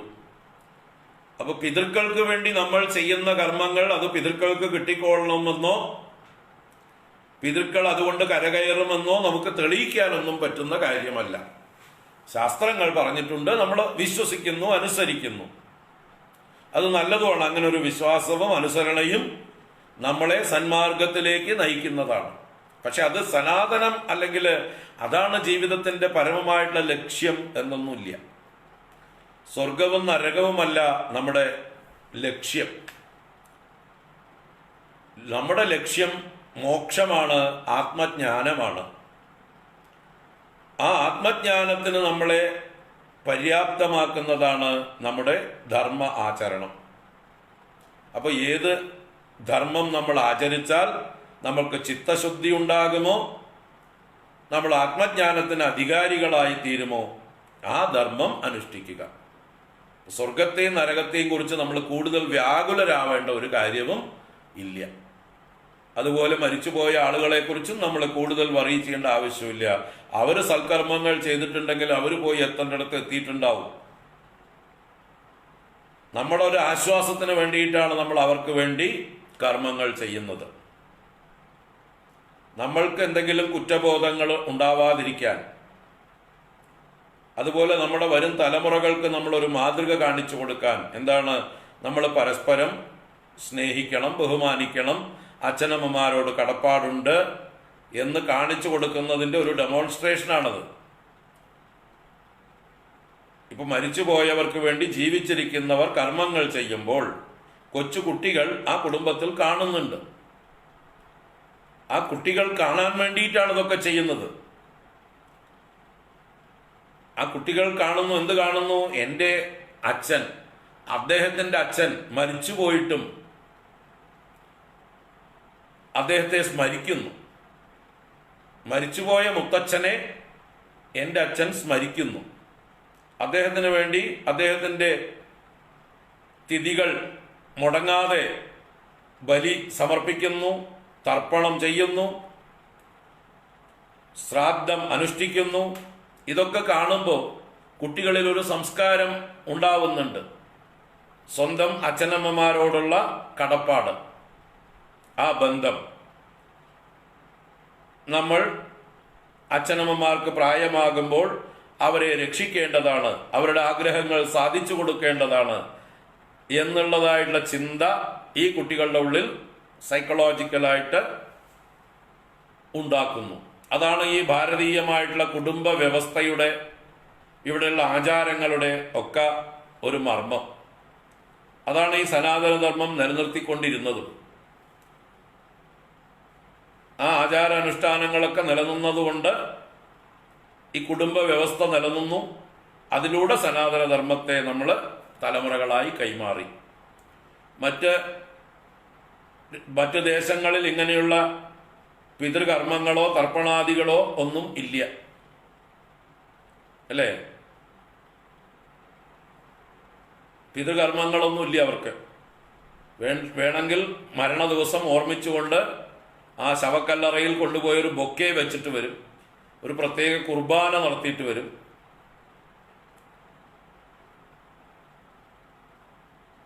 അതൊക്കെ അടുത്ത കാലത്തുണ്ടായിട്ടുള്ള കുറെ കൂടി അവർ അറ്റാച്ച്മെന്റ് ഉണ്ടാവാൻ വേണ്ടി വർദ്ധിപ്പിച്ചു കൊണ്ടുവന്നിട്ടുള്ള വ്യവസ്ഥകളാണ്. നേരെ മറിച്ച് നമ്മുടെ സംസ്കാരത്തില് പിതൃപിതാമഹന്മാർ 21 തലമുറ വരെയുള്ളവരെ സ്മരിച്ച് അവർക്ക് വേണ്ടതായിട്ടുള്ള ക്രിയകൾ, കർമ്മങ്ങൾ ഇവിടെ ജീവിച്ചിരിക്കുന്നവർ ചെയ്യുമ്പോൾ ആ ഒരു സ്നേഹബന്ധം കാണിച്ചു കൊടുക്കുകയാണ്. പൂർവികരോടുള്ളതായിട്ട് നമ്മുടെ കടപ്പാടിനെ, കൃതജ്ഞതയെ ഓർമ്മിപ്പിക്കുകയാണ്. അപ്പൊ നിങ്ങൾക്കും വരും തലമുറകൾക്കും ഇതുപോലെ ബന്ധമുണ്ട്, ഇതുപോലെ ഉത്തരവാദിത്വമുണ്ട്. പൂർവികരെ സ്നേഹിക്കണം, അവരോടുള്ള കൃതജ്ഞത മറക്കരുത്. അവർ പണിത അടിത്തറയിലാണ് നമ്മൾ ജീവിതം കെട്ടിപ്പടുത്തിരിക്കുന്നത്. അവരുണ്ടാക്കി തന്നതായിട്ടുള്ള ഫൗണ്ടേഷനിലാണ് നമ്മൾ നമ്മുടെ സൗധം പണിതിരിക്കുന്നത്. എന്ന് നമുക്ക് ബോധ്യം ഉണ്ടാക്കി തരികയും ആ കൃതജ്ഞത ഉണ്ടാക്കി തരികയും, കൃതജ്ഞത എന്നതൊരു മനുഷ്യത്വത്തിന്റെ ഏറ്റവും വലിയൊരു ക്വാളിറ്റിയാണ്. അതുണ്ടാവണം. അതില്ലാത്തവൻ മനുഷ്യനല്ല. അപ്പൊ പൂർവികരോടുള്ള കൃതജ്ഞത നിലനിർത്താൻ പഠിപ്പിക്കുകയും ചെയ്യുന്ന ഒരു സംസ്കാരമാണ്. അല്ലാതെ നരകവും സ്വർഗവും നമുക്ക് സത്യമാണോ എന്നുള്ളതിന് തെളിയിക്കാനാവില്ല. കോൺക്രീറ്റ് ആയിട്ട് സയൻസ് കൊണ്ട് തെളിയിക്കാൻ പറ്റുന്ന കാര്യങ്ങളല്ല. പക്ഷെ നല്ല സംസ്കാരം ഉണ്ടാക്കാൻ സാധിക്കും. മനുഷ്യന് നല്ല മനുഷ്യരായി, നല്ല സംസ്കാരമുള്ളവരായി, കൃതജ്ഞത എന്ന ഗുണമുള്ളവരായി, പൂർവികരെ ബഹുമാനിക്കുന്നവരായി, സംസ്കാരത്തെ ബഹുമാനിക്കുന്നവരായി, തലമുറകളായി ആ ധർമ്മം കൊണ്ടു നടക്കുന്നവരായി, അങ്ങനെ ഒരു പരസ്പര ബന്ധം, കുടുംബ ബന്ധം, അതൊക്കെ ഉറപ്പിക്കാനായിട്ട് അതിന് ഒരു പ്രാധാന്യമുണ്ട്. അപ്പൊ അതിനെ പക്ഷെ വളരെ പ്രധാനമായിട്ടെടുത്ത് ഈ ആചാര അനുഷ്ഠാനങ്ങളെ വലുതായിട്ട് പറഞ്ഞുകൊണ്ട് പിതൃക്കൾക്ക് ഉദകക്രിയകളും പിണ്ടക്രിയകളും ലോപിച്ചു പോയാൽ അവർ നരകത്തിൽ പതിക്കും എന്ന് പറഞ്ഞാൽ, അപ്പം മക്കളില്ലാത്തവരെന്ത് ചെയ്യും? അവർക്കും ഗതി പിടിക്കണ്ടേ? സന്യാസിമാരെന്ത് ചെയ്യും? അവർക്കും ഗതി പിടിക്കണ്ടേ? സന്യാസിമാർക്ക് മക്കളും പേരക്കുട്ടികളൊന്നും ഇല്ലല്ലോ. എല്ലാം ഉപേക്ഷിച്ച് അല്ലെ, അവർ സ്വയം ആത്മപിണ്ഡവും വെച്ചിട്ടാണ്. അപ്പൊ ഇവിടെ സനാതനധർമ്മത്തിൽ സന്യാസത്തിന് മുഖ്യത്വം ഉണ്ടല്ലോ. എല്ലാവരും വാനപ്രസ്ഥരും സന്യാസിമാരും ആവേണ്ടവരുമാണല്ലോ. അപ്പൊ പുത്രന്മാരില്ലെങ്കിലും, പുത്രന്മാർ നമുക്ക് കർമ്മം ചെയ്തില്ലെങ്കിലും നമുക്ക് ഒരു ഗതികേടും ഇല്ല, നമുക്കൊരു പതനവുമില്ല എന്നുള്ള അറിവാണ് ഇവിടെ സമ്പാദിക്കേണ്ടത്. എനിക്ക് പുത്രന്മാരില്ലെങ്കിലും, എനിക്ക് വേണ്ടി ആരും കർമ്മങ്ങൾ ചെയ്തില്ലെങ്കിലും, എൻ്റെ പ്രയത്നം കൊണ്ട് അല്ലെങ്കിൽ ഞാൻ സ്വയം ആരാണെന്നുള്ള ബോധം ഉണർന്നുകൊണ്ട് അഹം ബ്രഹ്മാസ്മി എന്നുള്ള അറിവാണ് ഇവിടെ മുഖ്യം. ആ അറിവ് നേടിക്കഴിഞ്ഞാൽ പിന്നെ സ്വർഗവും നരകവും ഒന്നും പ്രശ്നമല്ല. എവിടേക്കും പോണുമില്ല, വരണവുമില്ല. സ്വർഗവും നരകവുമൊക്കെ സാങ്കേതികം മാത്രം. അത് ജീവന്മാർക്കുള്ളതാണ്, അജ്ഞാനികൾക്കുള്ളതാണ് സ്വർഗവും നരകവും. ജ്ഞാനികൾക്ക് സ്വർഗവുമില്ല, നരകവുമില്ല. ഇവിടെ തന്നെയാണ് സ്വർഗവും, ഇവിടെ തന്നെയാണ് നരകവും. അപ്പൊ ഇവിടെയാണ് നമ്മൾ നേരെയാക്കേണ്ടത് എന്നുള്ളതാണ് സനാതനധർമ്മത്തിന്റെ മുഖ്യ സന്ദേശം. ഈ ജീവിതം കൊണ്ട് സാധിക്കാത്തത് വേറെ എവിടെ ചെന്നിട്ടും സാധിക്കാൻ പോകുന്നില്ല എന്ന് വിളിച്ചു പറയുന്നു വേദങ്ങൾ. ഇഹ ചേത് അവേദീത് അത സത്യമസ്തി നചേദിഹാവേദീത് മഹതീ വിനഷ്ടി. ഈ മനുഷ്യജന്മം കൊണ്ട് സാധിക്കാത്തത് വേറെ എവിടെയും ചെന്ന് സാധിക്കില്ല. ആ സത്യത്തെ ഇവിടുന്ന് അറിയണം, ഇവിടുന്ന് സാക്ഷാത്കരിക്കണം, ഈ മനുഷ്യജന്മത്തിൽ സാക്ഷാത്കരിക്കണം. ഇവിടുന്ന് നഷ്ടപ്പെട്ടാൽ പിന്നെ നിങ്ങൾ എവിടെ പോയിട്ടും പിടിക്കാൻ പറ്റില്ല. അതുകൊണ്ട് അവനവന്റെ സ്വർഗം പണിയുന്നത് അവനവൻ തന്നെയാണ്, അവനവന്റെ നരകം അവനവൻ തന്നെയാണ് പണിയുന്നത്. അല്ലാതെ നമുക്ക് പിതൃക്കൾക്ക് സ്വർഗവും നരകവും കൊടുക്കാനൊന്നും നമുക്ക് സാധിച്ചു എന്ന് വരില്ല. അപ്പൊ അതൊക്കെ സാങ്കേതികം. അതിനെയൊക്കെ ഇവിടെ സനാതനമായിട്ട് എടുത്ത് പറയുന്നത് കൊണ്ട് വിമർശിച്ചു എന്ന് മാത്രമേ ഉള്ളൂ. അർജുനന്റെ ഇതിലുള്ള മുഖ്യത്വം, ഈ പൂർവികമായിട്ടുള്ള ആ വിശ്വാസങ്ങളിലുള്ള അദ്ദേഹത്തിന്റെ ദൃഢത, പിതൃക്കൾ ലുപ്ത പിണ്ടോദക ക്രിയന്മാരായി പിണ്ടക്രിയകളും ഉദകക്രിയകളും കിട്ടാതെ നരകത്തിൽ പതിക്കും എന്ന് പറഞ്ഞാൽ സംസ്കാരം നശിക്കും എന്നുള്ളതാണ് അതിന്റെ താല്പര്യം. ആ സംസ്കാരത്തെ നിലനിർത്താൻ നമുക്ക് ആചാര അനുഷ്ഠാനങ്ങൾ ഉപേക്ഷിക്കേണ്ടതില്ല. ആചാരപ്രഭവോ ധർമ്മ. ആചാരത്തിലൂടെയാണ് സനാതനധർമ്മം നിലനിൽക്കുന്നത്. അതിന് പല വഴികളുണ്ട്. അതിന് സ്വന്തം മക്കൾ ഉണ്ടാവണമെന്ന് നിർബന്ധമൊന്നുമില്ല. അപ്പൊ നമ്മുടെയൊക്കെ സംസ്കാരത്തിൽ അതുണ്ട്. വിവാഹം കഴിക്കാത്ത നമ്മുടെ പൂർവീകന്മാർക്കും നമ്മൾ ക്രിയ ചെയ്യാറുണ്ട്. നമ്മുടെ അമ്മാമന്മാര് വിവാഹം കഴിച്ചിട്ടില്ല, അവർ മരിച്ചുപോയി, അവർക്ക് ജീവിച്ചിരിക്കുന്ന നമുക്ക് ക്രിയ ചെയ്യാം. അങ്ങനെ നമ്മുടെ 21 തലമുറയിൽ ആരെങ്കിലും മക്കളില്ലാതെ വിവാഹം കഴിക്കാതെ ഒക്കെ ഉണ്ടെങ്കിൽ അവരെയൊക്കെ സങ്കല്പിച്ചുകൊണ്ട് പിണ്ടസമർപ്പണം ഉണ്ട്. വാവുകളിലൊക്കെ അങ്ങനെയുള്ള സമർപ്പണമുണ്ട്. ശ്രാദ്ധം എന്ന് പറയുന്നത്, ഏകോദക ശ്രാദ്ധം എന്ന് പറയുന്നത് ഒരു വ്യക്തി മരിച്ച ദിവസം നമ്മൾ അവർക്ക് വേണ്ടി ചെയ്യുന്നതിനെയാണ് ശ്രാദ്ധം എന്ന് പറയുന്നത്. ഇപ്പോൾ അച്ഛൻ മരിച്ചു, അമ്മ മരിച്ചു, ആ ദിവസം ആ തിഥിയിൽ ചെയ്യുന്നത് അവർക്ക് ഏകോദ്ദിഷ്ട ശ്രാദ്ധം, ഒരാളെ മാത്രം ഉദ്ദേശിച്ച് ചെയ്യുന്ന ശ്രാദ്ധം. മറ്റത് അമാവാസികൾ അതുപോലെയുള്ള വിശേഷ ദിവസങ്ങളിലൊക്കെ തർപ്പണം ചെയ്യുന്ന ഗ്രഹണം മുതലായതിലൊക്കെ തർപ്പണം ചെയ്യുമ്പോൾ 21 തലമുറകളിലുള്ള മാതാമഹന്മാർക്കും പിതാമഹന്മാർക്കും ഒക്കെ സങ്കല്പിച്ച് ചെയ്യുന്നുണ്ട്. പിതാമഹന്മാർക്കുണ്ട്, മാതാമഹന്മാർക്കുണ്ട്. അപ്പൊ അവിടെയൊക്കെ അറിയാതെ ഗതി കിട്ടാതെ അല്ലെങ്കിൽ പിണ്ടമോ ഉദകമോ കിട്ടാത്തവർക്കൊക്കെ സങ്കല്പിച്ചുകൊണ്ട് ആർക്കും ചെയ്യാം. അപ്പൊ നമ്മൾ അറിയാത്ത മുത്തശ്ശന്മാർക്കൊക്കെ നമ്മൾ കർമ്മം ചെയ്യുന്നുണ്ട്. അത് ചെയ്യേണ്ടതുമാണ്. അങ്ങനെ വരുമ്പോ മഹാത്മാഗാന്ധിക്ക് വേണ്ടിയിട്ടും സുഭാഷ് ചന്ദ്രബോസിന് വേണ്ടിയിട്ടും അബ്ദുൽ കലാമിന് വേണ്ടിയിട്ടും നമുക്ക് ഇവിടെ ഇരുന്നുകൊണ്ട് ചെയ്യാം, സങ്കല്പം കൊണ്ട്. എന്ന് വെച്ചാൽ നമ്മുടെ രാഷ്ട്രത്തിന് വേണ്ടി ത്യാഗം ചെയ്ത മഹാത്മാക്കൾ, അവർക്ക് മക്കളില്ലായിരുന്നുവെങ്കിൽ അവരെ പ്രാർത്ഥിച്ചുകൊണ്ട്, അവർക്ക് ഗതി കിട്ടണമെന്ന് പ്രാർത്ഥിച്ചുകൊണ്ട്, അവരെ സങ്കല്പിച്ചുകൊണ്ട് നമുക്ക് ഇവിടെ ഇരുന്നുകൊണ്ട് കർമ്മം ചെയ്യാം. അപ്പൊ അതൊക്കെ നമ്മുടെ വികാസത്തിന് വേണ്ടിയിട്ടും കൂടിയാണ്. അവരെയൊക്കെ സങ്കല്പിക്കാൻ നമുക്ക് കഴിയുക. അവരൊക്കെ നമ്മുടെ പിതൃക്കളാണ്, നമ്മുടെ പൂർവികരാണ്, അവർക്കൊക്കെ നന്മയുണ്ടാകണം എന്നുള്ളതായിട്ട് ഒരു സങ്കല്പം തന്നെ നമ്മളെ വിശാല ഹൃദയർ ആക്കും. ആ ഒരു വികാസം, അതിനു വേണ്ടിയിട്ടാണ് ഈ സങ്കല്പങ്ങൾ എല്ലാം. അപ്പൊ ഇതൊക്കെ പരസ്പരം ബന്ധപ്പെട്ടിട്ടുള്ള, അപ്പൊ ആർക്ക് വേണ്ടിയിട്ടും ആർക്കും ചെയ്യാം.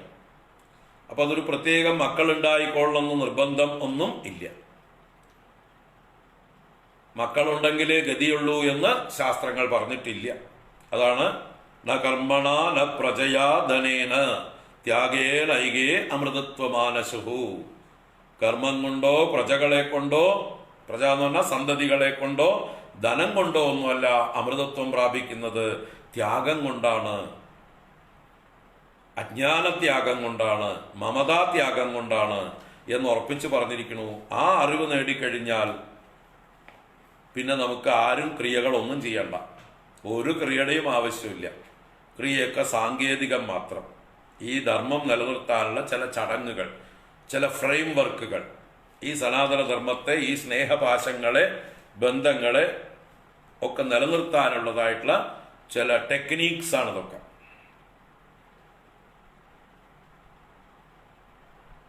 ശരി, സന്ദർഭവശാൽ പറഞ്ഞു എന്ന് മാത്രം. വേദാന്തം പറയുമ്പോൾ ദാക്ഷിണ്യമില്ലാതെ പറയേണ്ടി വരും പല കാര്യങ്ങളും. വേദാന്തത്തിലേക്ക് കടന്നു കഴിഞ്ഞാൽ ആചാര അനുഷ്ഠാനങ്ങളിലുള്ള ആ തത്വങ്ങളെ പറയേണ്ടി വരും. ആചാരാനുഷ്ഠാനങ്ങളൊക്കെ എന്തിനു വേണ്ടി? അത് മൂഢജനങ്ങളെ, അജ്ഞാനികളായിരിക്കുന്ന ആളുകളെ ഒരു ധർമ്മത്തിൽ ശ്രദ്ധയുള്ളവരാക്കി നിലനിർത്താൻ വേണ്ടിയാണ്. ഒരു സംസ്കാരത്തിൽ ശ്രദ്ധയുള്ളവരാക്കി നിലനിർത്താൻ വേണ്ടിയാണ് ആചാര അനുഷ്ഠാനങ്ങളെല്ലാം. ഏത് ആചാരവും അനുഷ്ഠാനങ്ങളും ശ്രദ്ധയെ ജനിപ്പിക്കാൻ വേണ്ടിയാണ്. ശ്രാദ്ധം എന്ന് പറയുന്നതും ശ്രദ്ധയെ ജനിപ്പിക്കുന്നതാണ്. പിതൃക്കൾക്ക് ചെയ്യുന്ന ശ്രാദ്ധം വരും തലമുറകളിൽ ശ്രദ്ധയെ ജനിപ്പിക്കുന്നത് കൊണ്ടാണ് അതിന് ശ്രാദ്ധം എന്ന് പറയുന്നത്. നമ്മൾ ശ്രദ്ധയോടുകൂടി ചെയ്യേണ്ടതും ഭാവി തലമുറയ്ക്ക് ശ്രദ്ധയെ ജനിപ്പിക്കുന്നതും ഈ സംസ്കാരത്തോട്, ഈ പാരസ്പര്യത്തോട്, ഈ പൂർവികരോടുള്ള കൃതജ്ഞത എന്നതായിട്ടുള്ള ആ മൂല്യത്തോട്, അതുപോലെ മരിച്ചുപോയ ഒരാള് എന്നേക്കുമായി മരിച്ചു പോയിട്ടില്ല, അയാൾ എവിടെയോ ഉണ്ട് എന്നുള്ള ഒരു അറിവും കൂടി അവിടെ ജീവിച്ചിരിക്കുന്ന കൊച്ചു കുട്ടിക്ക് വരെ ഉണ്ടാക്കുന്നു. കൊച്ചുകുട്ടി അച്ഛൻ തൻ്റെ മുത്തശ്ശന് വേണ്ടി ക്രിയ ചെയ്യുമ്പോൾ കൊച്ചുകുട്ടി ചോദിക്കുകയാണ് അച്ഛനോട്, ആർക്ക് വേണ്ടിയിട്ടാ എന്ന് ചോദിക്കുമ്പോൾ, നിന്റെ മുത്തശ്ശൻ മരിച്ചുപോയില്ലേ, അദ്ദേഹത്തിന് വേണ്ടിയിട്ടാണ് എന്ന് പറയുമ്പോൾ, അല്ല അദ്ദേഹം മരിച്ചുപോയില്ലേ, കഴിഞ്ഞില്ലേ, അതോടുകൂടി ആ ചാപ്റ്റർ ക്ലോസ് ചെയ്തില്ലേ എന്ന് കൊച്ചുകുട്ടി ചോദിക്കുമ്പോൾ ഉടനെ മറുപടി പറയുന്നു, മരിച്ചു പോയാലും ശരീരം മാത്രമേ നശിച്ചിട്ടുള്ളൂ, ആ ജീവൻ ആത്മാവ് എവിടെയോ ഉണ്ട്. അപ്പൊ ശരീരമല്ല ജീവൻ എന്നുള്ള ബോധം, ആ ശ്രദ്ധ ആത്മബോധത്തിലേക്ക് ആ കുട്ടിയെ ഉയർത്തുകയാണ്. ശരീരത്തിനല്ല മുഖ്യത്വം, ആ ജീവനാണ് മുഖ്യത്വം, ആത്മതത്വത്തിനാണ് മുഖ്യത്വം. അതെവിടെയോ നശിക്കാതെ ഉണ്ട്. അപ്പൊ തന്നെ ആശ്വാസമായി. ഓ, അയാൾ എന്നേക്കുമായിട്ട് പോയിട്ടില്ല, അയാൾ എവിടെയോ ഉണ്ട് എന്ന് പറയുമ്പോ തന്നെ എന്തെന്നില്ലാത്തൊരു ആശ്വാസമായി. പെർമനന്റ് ആയിട്ടുള്ള ഒരു ടെർമിനേഷൻ അല്ല മരണം എന്നുള്ളത്, ഫുൾ സ്റ്റോപ്പ് അല്ല മരണം എന്നുള്ളത്, ഒരു കോമ മാത്രമാണ്. ഈ ശരീരം ഇവിടെ ഉപേക്ഷിച്ചിട്ട് വേറൊരു ശരീരത്തിൽ എവിടെയോ ഉണ്ട് ആള്. അപ്പൊ അങ്ങനെയുള്ള ആത്മാവിനെ കുറിച്ചിട്ടുള്ള സൂക്ഷ്മ തത്വത്തിലേക്ക് ഈ കുട്ടിയുടെ ബുദ്ധിയെ അപ്പൊ തന്നെ ബാല്യത്തിൽ തന്നെ ശ്രദ്ധയുണ്ടാക്കി. ആ ശ്രദ്ധയെ ജനിപ്പിക്കുന്നതാണ് ശ്രാദ്ധം. ആ കുട്ടിയുടെ ഉള്ളിൽ ആ ബോധം ഉണ്ടായി, ആ എന്റെ മുത്തച്ഛൻ മരിച്ചിട്ടില്ല, മുത്തച്ഛൻ എവിടെയോ ഉണ്ട്, മുത്തച്ഛൻ ഏതോ രൂപത്തിലുണ്ട്. അപ്പൊ സന്തോഷായി. ഞാനിവിടെ ചെയ്യുന്നതെല്ലാം മുത്തച്ഛൻ കാണുന്നുണ്ട്, മുത്തച്ഛൻ അറിയുന്നുണ്ട്.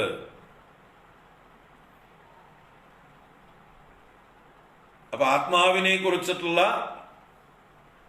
മരണമില്ലായ്മയെ കുറിച്ച് ന ജായതേ നോ മ്രിയദേവ കഥാചിത്, ആ ഗീത ഉപദേശം, ഉപനിഷത്ത് സന്ദേശം കുട്ടിക്ക് ഗീതയും ഉപനിഷത്തും പഠിക്കാതെ തന്നെ ആചാരങ്ങളിൽ നിന്ന് പഠിച്ചു. കുട്ടി ഗീതയും ഉപനിഷത്തും ഒന്നും പഠിച്ചിട്ടില്ല, പക്ഷെ ആചാരങ്ങളിൽ നിന്ന് പഠിച്ചു. മുത്തശ്ശൻ മരിച്ചിട്ടില്ല, മുത്തശ്ശന്റെ ജീവൻ എവിടെയോ, ആത്മാവ് എവിടെയോ ഉണ്ട്. ബാല്യത്തിൽ തന്നെ പഠിച്ചു. അപ്പൊ ഈ ആത്മാവിന് മരണമില്ല എന്ന് പഠിച്ചു. എന്തെന്നില്ലാത്ത ആശ്വാസമായി. അതാണ് നമ്മുടെ ശ്രീകൃഷ്ണ ചരിത്രത്തില് ഭഗവാന്റെ ഇതില് ദേവകി 6 മക്കള് മരിച്ചു. ദേവകിയുടെ 6 മക്കളെ കംസൻ കൊന്നു. 6 മക്കളെ കൊന്നു കഴിഞ്ഞപ്പോ ആ ദുഃഖം ദേവകിയുടെ ഉള്ളില് എന്നും വേട്ടയാടിക്കൊണ്ടിരിക്കുന്നുണ്ട്. ഒരമ്മ, മാതൃഹൃദയം എന്ന് പറഞ്ഞാൽ നമുക്കറിയാം. ആ അമ്മയുടെ ഉള്ളില് ഉണങ്ങാത്ത മുറിവായിട്ട് ആ വേദന കിടക്കുകയാണ്. ആ വേദന മാറിയാൽ മാത്രമേ അമ്മയ്ക്ക് ആത്മജ്ഞാനത്തില് ശ്രദ്ധയുണ്ടാവുള്ളൂ.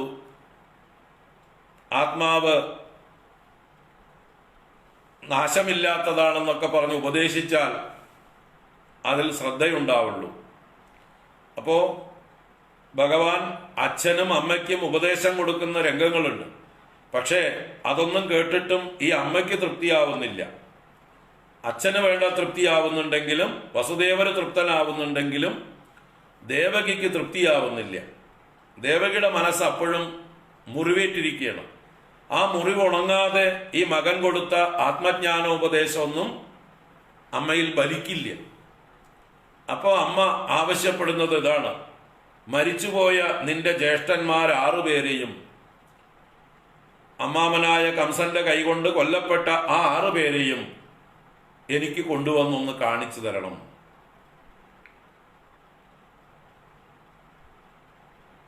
അതാണ് ദേവകി ആവശ്യപ്പെട്ടത് കൃഷ്ണനോട്. നീ പണ്ട് ഗുരുവിന്റെ മകനെ ജീവിപ്പിച്ചു കൊടുത്തിട്ടുണ്ട്, കൊണ്ടുവന്ന് കൊടുത്തിട്ടുണ്ട് എന്ന് ഞാൻ കേട്ടിരിക്കുന്നു. അതുകൊണ്ട് എന്റെ മരിച്ചുപോയ 6 മക്കളെ തിരിച്ചു കൊണ്ടുവന്ന് കാണിച്ചു തരണം എനിക്ക്. അവരെ ഞാൻ മതിയാവോളം കണ്ടതുപോലുമില്ല. അവരെ ഒന്ന് കണ്ടിട്ട് എനിക്ക് അവർക്ക് കുറച്ചുകൂടി എനിക്ക് ലാളിക്കണമെന്ന് ആഗ്രഹമുണ്ട്. ഒന്ന് കാണുകയേ വേണ്ടൂ. അവരെവിടെയോ ഉണ്ട് എന്ന് എനിക്ക് അറിഞ്ഞാൽ മതി. ഒന്ന് കണ്ടിട്ട് തിരിച്ചു കൊണ്ടുപോക്കോളൂ എന്നാണ് ദേവകി ആവശ്യപ്പെട്ടത്. ഭഗവാൻ അവരെവിടെയുണ്ടെന്ന് ഭഗവാൻ അറിയാം. എല്ലാവർക്കും അറിയില്ല, ഭഗവാൻ അറിയാം. ഭഗവാൻ അതാണല്ലോ അർജുനനോടും പറയുന്നത്. അർജുന, നിനക്കും എനിക്കും ഒരുപാട് ജന്മങ്ങൾ ഉണ്ടായിട്ടുണ്ട്. അത് എല്ലാം ഞാൻ അറിയുന്നു, നീ അറിയുന്നില്ല. ബഹൂനി മേ വ്യതീതാനി ജന്മാനി തവ ചാർജുന താന്യഹം വേത്ത സർവാണി നത്വം വേത്ത പരന്തപ. കഴിഞ്ഞ ജന്മങ്ങളെ കുറിച്ചൊക്കെ, നിന്റെയും എന്റെയും ജന്മങ്ങളെ കുറിച്ചൊക്കെ സർവജ്ഞനായ ഞാൻ അറിയുന്നു, നീ അറിയുന്നില്ല. നത്വം വേത്ത. അപ്പൊ എല്ലാം അറിയുന്ന ഭഗവാൻ തന്റെ ജ്യേഷ്ഠന്മാർ എവിടെയുണ്ട് എന്ന് അറിയാം അദ്ദേഹത്തിന്. മഹാബലിയുടെ പുത്രന്മാരായിട്ട് സുതലത്തിലുണ്ട് 6 പേരും. ആ 6 പേരെയും മഹാബലിയുടെ അടുത്തേക്ക് സുതലത്തിലേക്ക് ചെന്ന് മഹാബലിയോട് പറഞ്ഞു, അതേ, ഇവര് പൂർവജന്മത്തിൽ എന്റെ ജ്യേഷ്ഠന്മാരായിരുന്നു. കംസന്റെ കൈകൊണ്ട് മരിച്ചിട്ടാണ് പിന്നെ വന്ന് അങ്ങയുടെ പുത്രന്മാരായിട്ട് ജനിച്ചത്. അതുകൊണ്ട് ഇവരെ എനിക്ക് വിട്ടുതരണം കുറച്ചു നേരത്തേക്ക്. എൻ്റെ അമ്മയ്ക്കൊന്ന് കൊണ്ടുപോയി കാണിച്ചു കൊടുത്തിട്ട് ഞാൻ തിരിച്ച് ഇവിടെ തന്നെ കൊണ്ടുതരാം. അപ്പൊ മഹാബലി വിവരമുള്ള ആളായിരുന്നു. അദ്ദേഹം പറഞ്ഞു, അങ്ങ് ഇവരെ കൊണ്ടുപോയിക്കോളൂ. അങ്ങ് കൊണ്ടുപോകുമ്പോ എന്തായാലും ഈ രൂപത്തിലല്ലല്ലോ കൊണ്ടുപോവുക, എന്റെ മക്കളുടെ രൂപത്തിലല്ല കൊണ്ടുപോവുക. അങ്ങയുടെ അമ്മ പ്രസവിച്ച ആ കംസൻ കൊന്ന ആ പ്രായത്തിലുള്ള കൊച്ചു കുട്ടികളായിട്ടാണ് കൊണ്ടുപോവുക. അങ്ങനെ കൊണ്ടുപോയി അമ്മയുടെ അടുത്ത്, അമ്മയുടെ മടിയിൽ കൊണ്ടു കൊടുക്കും. ആ അമ്മ വാത്സല്യം കൊണ്ട് ആ അമ്മയ്ക്ക് എത്ര വയസ്സായാലും പാല് ചുരക്കും, സ്തനങ്ങൾ ചുരക്കും. ആ അമ്മയുടെ സ്തനങ്ങൾ കുടിക്കാൻ ഈ കുട്ടികൾക്ക് യോഗം ഉണ്ടാവും. അപ്പോ അങ്ങ് കുടിച്ച സ്തനങ്ങളാണ് ആ അമ്മയുടെ സ്തനങ്ങൾ. അതിന്റെ ശിഷ്ടം കുടിക്കാനുള്ള ഭാഗ്യം ഈ കുട്ടികൾക്ക് ഉണ്ടാവും. അങ്ങനെ ഭാഗ്യവാന്മാരായിട്ടുള്ള അവര് ഇനിയും ഈ അസുര യോനിയിലേക്ക് തിരിച്ചു കൊണ്ടുവരണ്ട. അവരെ എൻ്റെ മക്കളായിട്ട് കൊണ്ടുവരണ്ട. അവരെ അങ്ങനെ തന്നെ പറഞ്ഞു വിട്ടോളൂ. അവർക്ക് ഗതി കൊടുത്ത് പറഞ്ഞു വിട്ടോളൂ. അവരെവിടേക്കാ പോണ്ടെച്ചാ പൊക്കോട്ടെ, എനിക്ക് യാതൊരു പ്രശ്നവുമില്ല എന്ന് പറഞ്ഞിട്ട് മഹാബലി 6 മക്കളെയും ഭഗവാനെ ഏൽപ്പിച്ചു. ഭഗവാൻ ആ സുതലത്തിൽ നിന്ന് ഈ 6 പേരെയും പൂർവ അമ്മ പ്രസവിച്ച കീർത്തിമാൻ മുതലായിട്ടുള്ള പേരുകൾ ഇട്ടിരുന്നു 6 കുട്ടികൾക്ക്. ആ എങ്ങനെയുണ്ടായിരുന്നോ ആ പ്രസവിച്ച ദിവസത്തെ കുട്ടികളാക്കിയിട്ട് അമ്മയ്ക്ക് കണ്ടാൽ തിരിച്ചറിയുന്നത് പോലെ അമ്മയുടെ മുമ്പിലേക്ക് കൊണ്ടുവന്ന് അമ്മയുടെ മടിയിൽ കൊടുത്തു. ആ അമ്മ ഓരോരുത്തരെയും മാറി മാറി മാറി മടിയിൽ വെച്ച് താലോലിച്ച്, അപ്പോഴേക്ക് അമ്മയുടെ സ്തനങ്ങൾ ചുരന്നു. ആ സ്തനങ്ങളിൽ നിന്ന് കുട്ടികളെ പാലൂട്ടി. ആ അമ്മ കുറച്ചു നേരത്തേക്ക് ആ നിർവൃതി അടഞ്ഞു. കുറച്ചു കഴിഞ്ഞപ്പോൾ അമ്മയ്ക്ക് മതിയായി.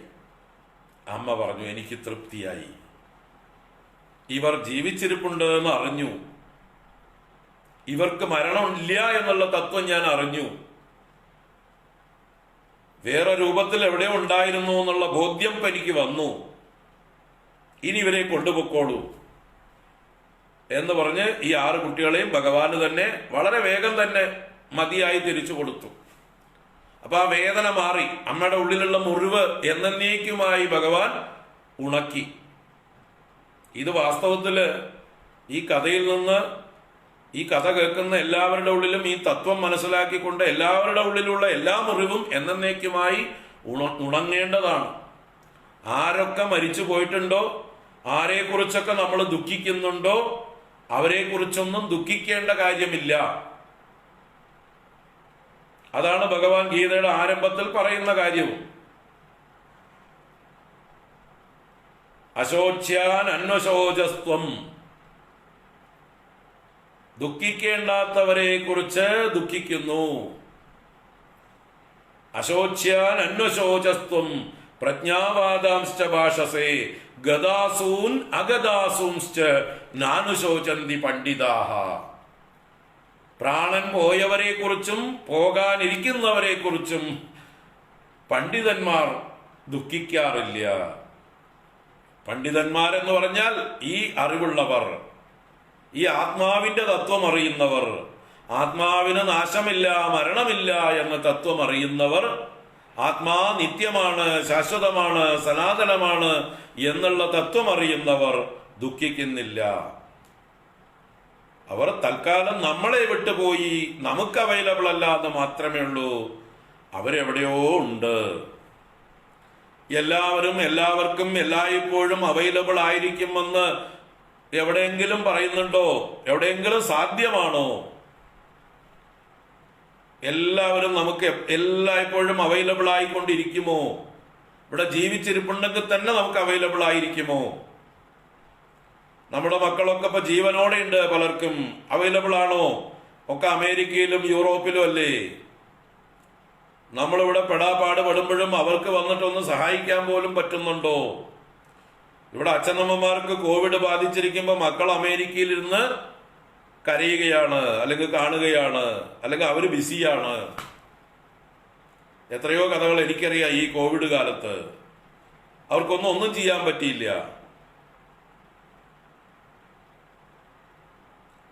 ഇനി അടുത്ത വീട്ടിലുണ്ടായിട്ടും കോവിഡ് ബാധിച്ചാൽ തിരിഞ്ഞു നോക്കാൻ പറ്റുമോ?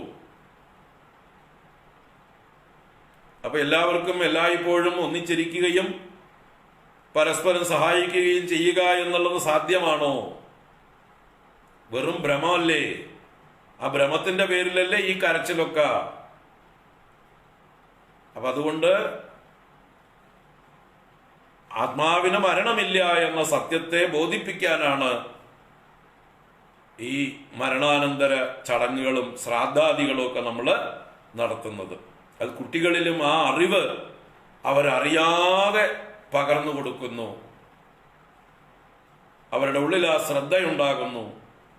അതുകൊണ്ട് നമ്മുടെ പൂർവീകർ മരിച്ചു പോയാലും നമ്മൾ ആരോഗ്യമുള്ളിടത്തോളം കാലം അവരെ സ്മരിച്ചുകൊണ്ട് കൃതജ്ഞതാപൂർവം, ശ്രദ്ധാപൂർവം അവർക്ക് വേണ്ടതായിട്ടുള്ള ചടങ്ങുകൾ നടത്തുക.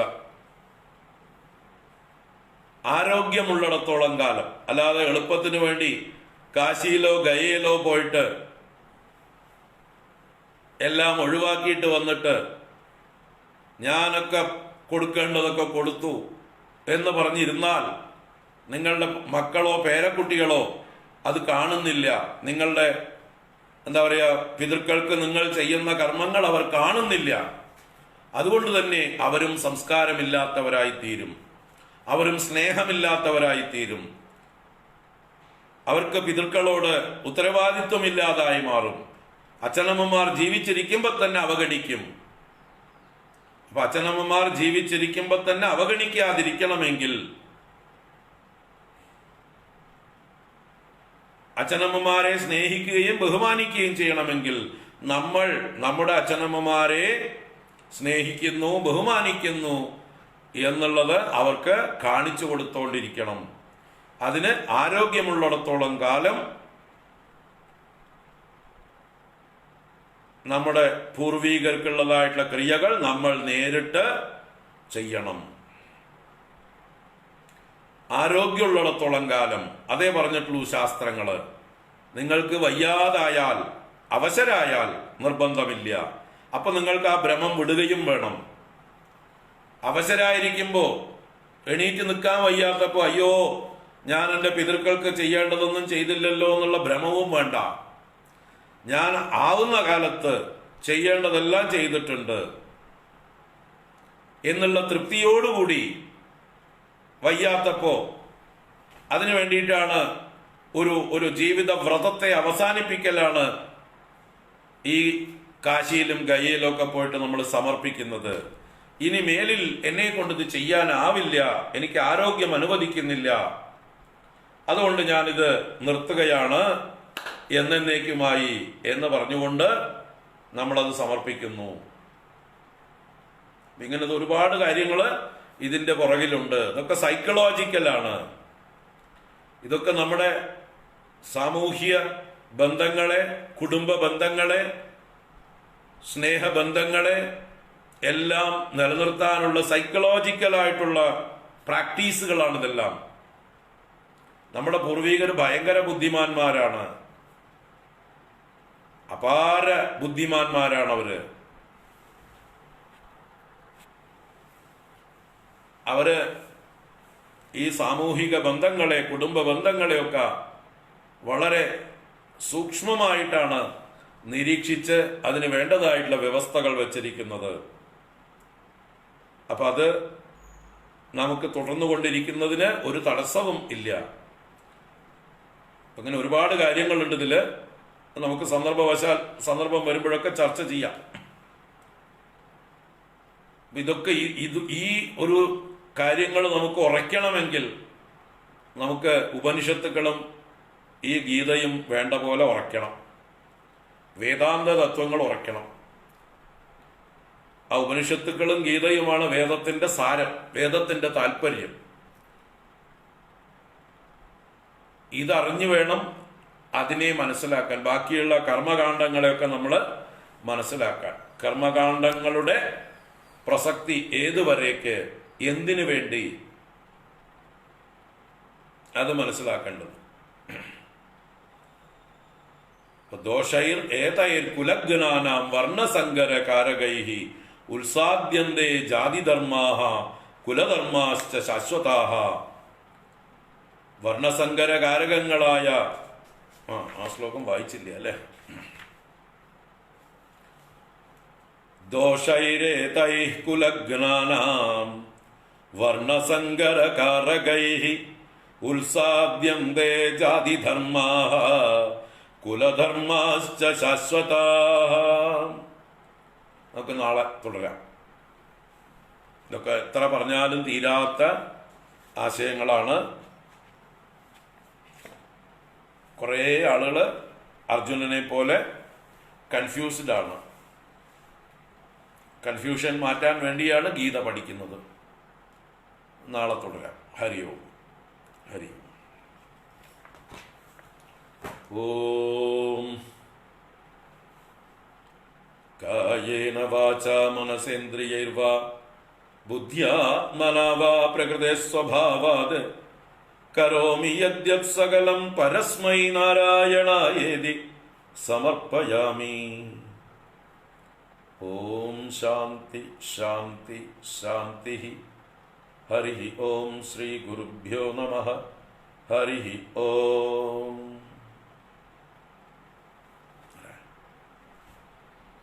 ഹരി ഓം. എല്ലാവർക്കും ശുഭരാത്രി, സുഖനിദ്ര. നാരായണ.